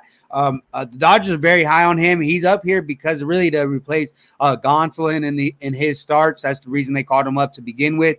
And honestly, I think the Dodgers being so high on him, I'm going to be trusting what they believe in him. He showed he showed a little bit of resilience last time out, getting out of some tough jams. That was very encouraging for me. Albeit against Miami, but still, Arizona's been completely shut out the last two games here against the Dodgers. And I'd expect their offense to take a little bit to get going. So I'd expect Grove to have a solid start. And Zach Davies facing the Dodgers this many times is trouble. And eventually you're going to get hit again and again. And he's been hit every single time, giving up at least 3 earned runs every single time, failing to go past the 5th inning. So I'd expect the Dodgers to produce runs. Dodgers not producing as much last 2 games as earlier, but I'd expect the Dodgers early and often. I know it's easy to say that, but I expect a strong start from from Michael. From Grove. Yeah, I can't. There's just simply not a risk reward here, and maybe there was 20 cents ago. But I just can't, and there's truth. I mean, these Dodgers hit these guys. I mean, Trey Turner 364, Justin Turner 333. This is all against Davies. Will Smith 444, Max Muncy 308, Freeman 308, Bellinger 316. I can't. I need to be rewarded if I'm going to fade the great LA Dodgers, and this isn't offering it to me. So I'm going to stay off. Anything you want to make official here for the final game on the board? Nolly knows. No, I mean, I hate to do it, but ultimately I'm going to stay off that game as well. All right. I love having Nolly here on Wednesdays when our sole focus is Major League Baseball, and we're running out of Wednesdays where that will be the case because we have NHL and NBA right around the corner. Tomorrow, Hunter Engelhart back in action here as our expert in MLB. And then Friday we have Babano because we have NCAA football action, and we have and also tomorrow though, not only Hunter Engelhart, but our guy Dutch Boy Fresh makes his Thursday appearance to give us his looks on the Thursday nighter that he will be hosting. All right. And Johnny Gunn says 1 more win from the Dodgers, and I cashed my win total bet for the Dodgers over 98.5 wins. they've blown me away with how good they are this year. I just, when there's so many underachievers offensively and you're this dominant, I mean, wow. And then with all the injuries they've had to deal with, and now they're going to have all this pressure on them in the playoffs. Truly, it's Scherzer and DeGrom, uniting in New York. It's Wainwright and Pujols in their final year in St. Louis. And then you have the Dodgers, who are the closest we've had since that Mariner 116 win team in forever, with all this pressure on them. As you know, there has been talk about whether or not that was a legit World Series. I mean, it says it's a World Series win in the books, and the banner says it's a World Series. What a fucking playoffs the National League is going to provide for us. And then we haven't even talked about the defending World Series champion Braves. I mean, God, the NL is so much better than the AL, and it's going to be so much fun. All right, let's review all action here on the show. FAP win moved on the Oakland A's. Joe Yurkovich just went on the other side with the Rangers -1. Our guy Viper NB's on the White Sox run line, Mets run line, Miami, Philly first 5 under 4, Milwaukee, St. Louis first 5 under 3.5. Mr. Vape, his best look today is the Mets first 5 in full game at +140. There we go. That's from Mr. Vape. Sharpie's Dirty K prop is Cease 8+ strikeouts at -121. Today, Slatsy's on Carlos Rodon over 7.5 Ks at +100. Nolly got his card started with the under 7.5 at -101 in Pittsburgh, Cincinnati. And that was initially going to be a look also. And then I hate that the market got me off of Lodolo as well, but we're 1-0 after 2 innings. So everything looks smooth there for Nolly. Then we get our card started together in the under in the Angels Guardians game. That's just about first pitch going right now. Nolly is on the full game under 7.5. I'm on the first 5 under 4 at -115. Astros Tigers, we stayed off. I've got to decide what the hell to do with the White Sox. Whether it be a first 5 -1 or a full game run line, I have to decide that. Billy Friedrich says, is Jose in any condition for a friends and family parlay? No, we're going to take a little bit of time off for friends and family right now while Jose's in Boston. But don't worry, friends and family will come back with great vengeance. And also it will have the background, not background, but the lead vocals that lead us in from Ich Schnizzle, Ohio's finest. Nolly's on the under 7.5 in Braves Giants. I'm going to be on the Mariners full game. That is the Ron Crawford spreadsheet play today. And Matty Ice is on the Mariners first 5 -0.5. I'm going to be on the Mariners at home here. Then Mike M. Pimp Slap play today. Number 1 is the Marlins Phillies under 7.5. I have some interest in the Marlins first 5. I'm going to take a little bit more time with that. Pimp Slap play today. Number 2 is Baltimore money line. I'm going to move on the Nats first 3. Tyler Wells at 6'9". I think that Corbin could pitch well here for 3 innings against an Orioles team that just stopped hitting lefties, 205, 639 OPS. Then Nolly's on the under 7.5 in Tampa, Toronto. I'm going to come with him, and I'm also going to take Ray's first 5. Rasmussen, guy's he's got some alpha in him. Cubs, Mets, we stayed off. Domi Gunrichi have a great time at the game. Then I'm going to be on the Red Sox first 3 and Yankees, Red Sox. I'm going to put my money on the Red Sox and their numbers against lefties, and Bayo, who's been better and better as longer he's been in Major League Baseball, to show out here in this hugely important start for him. And I hope Jose has a great time at the Red Sox game. If anyone goes to the Red Sox game, he's in section 10. You'll be able to notice him easy because he'll have sweet tea all over his tits. Then in Royals Twins, I like the first 5 -1 for the Twins. I just think that there's more volatility when I get the bullpens involved. And right now, I believe that Sonny Gray is simply a more trustworthy pitcher than Greinke when Greinke's on the road. Then Brewers first 5 -0.5. I hate that I have to take a hat -0.5. I hate that.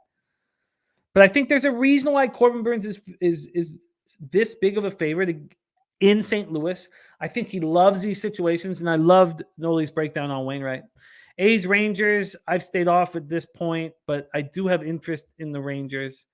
but I guess Sears could have a nice bounce back start. But I love the way the Rangers hit lefties. 270, 290. I want to get involved with the Rangers.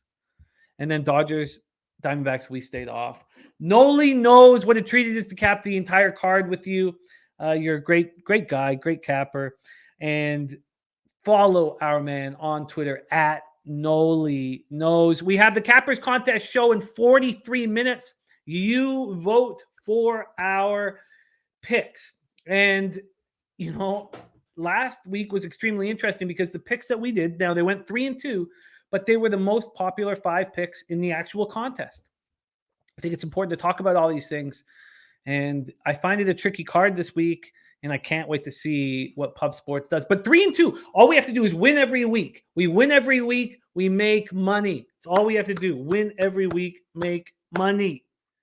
Razor Sharp says Section 10, is that even in the stadium? Sounds like a parking section. It does, sort of. Billy Free was calling it Orange B. Does sound sort of like a parking section. Man, Nolly, I love you, man. Put a bow on this show for us. Give us some last words. And if you could please leche us into the future.